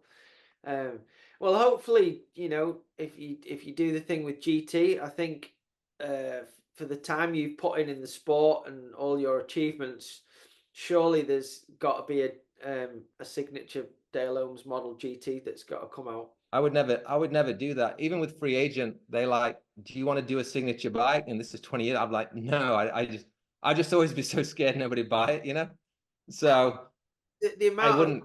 time you've put in and what you've achieved. I think sometimes the old guys, you've got to poke your nose out and poke your nose back in a little bit as well, you know? It's like sometimes I see some of these 80s guys maybe a little bit out there too much selling stuff and that. So I would never do that. I didn't do that with free agent. Now looking back, maybe I should. They had a big network of bike shops and dealers at the time.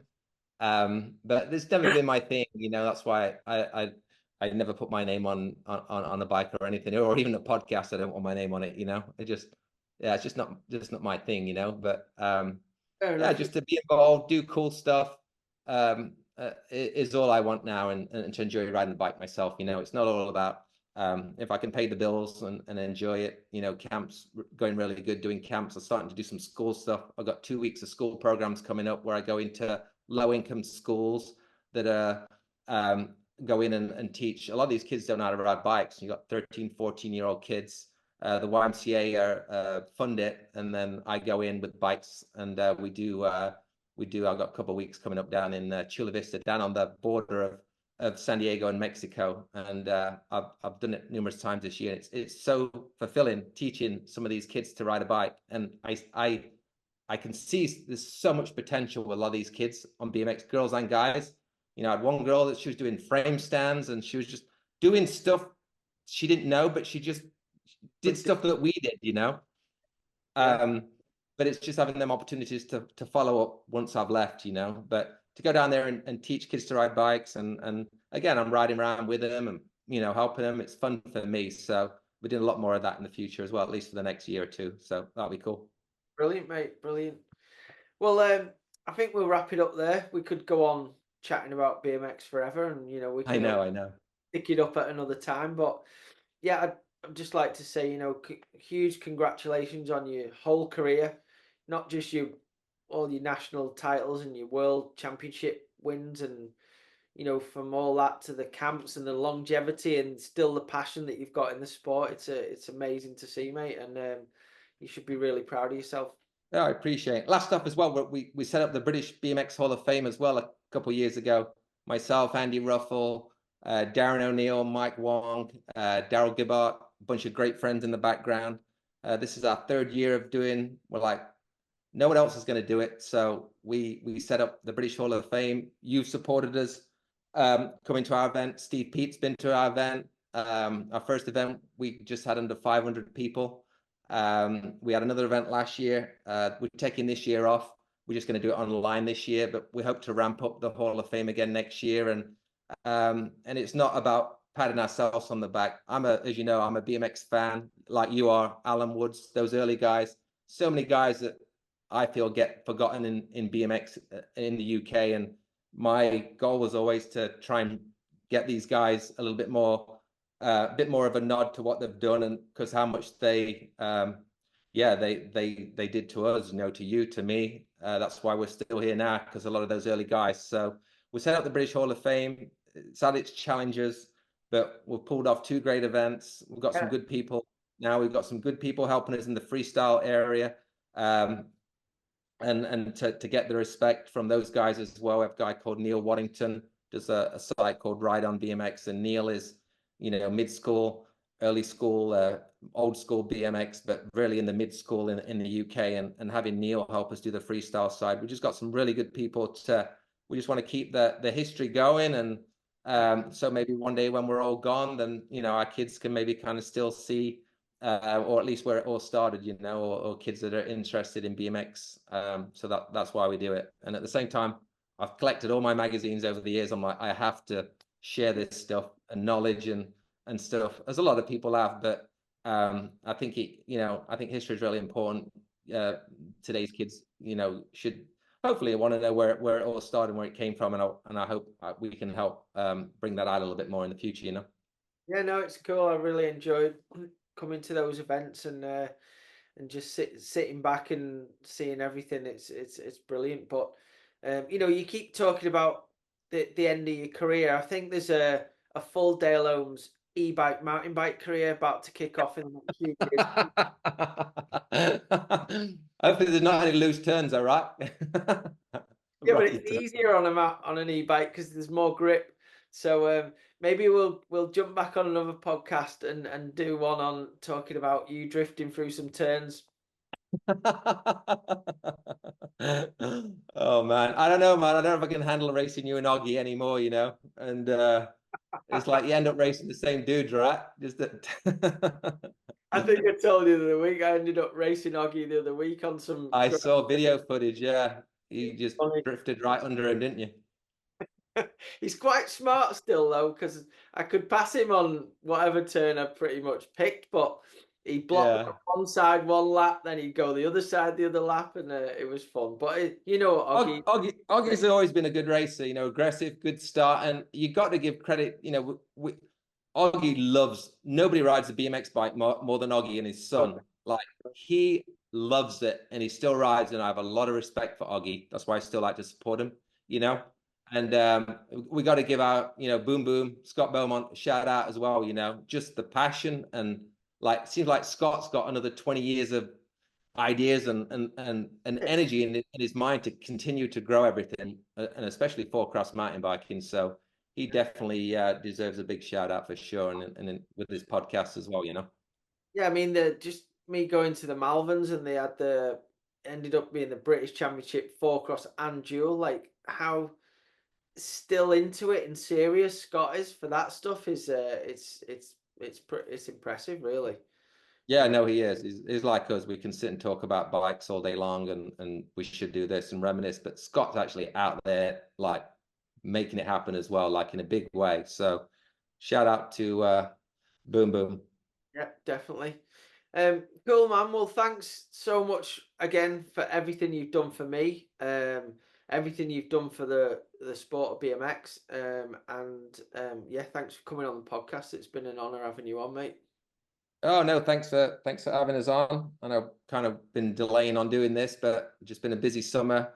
Glad you're still doing it. Like I say, you've had some good guests on. I really enjoyed listening to a lot of different people's stories.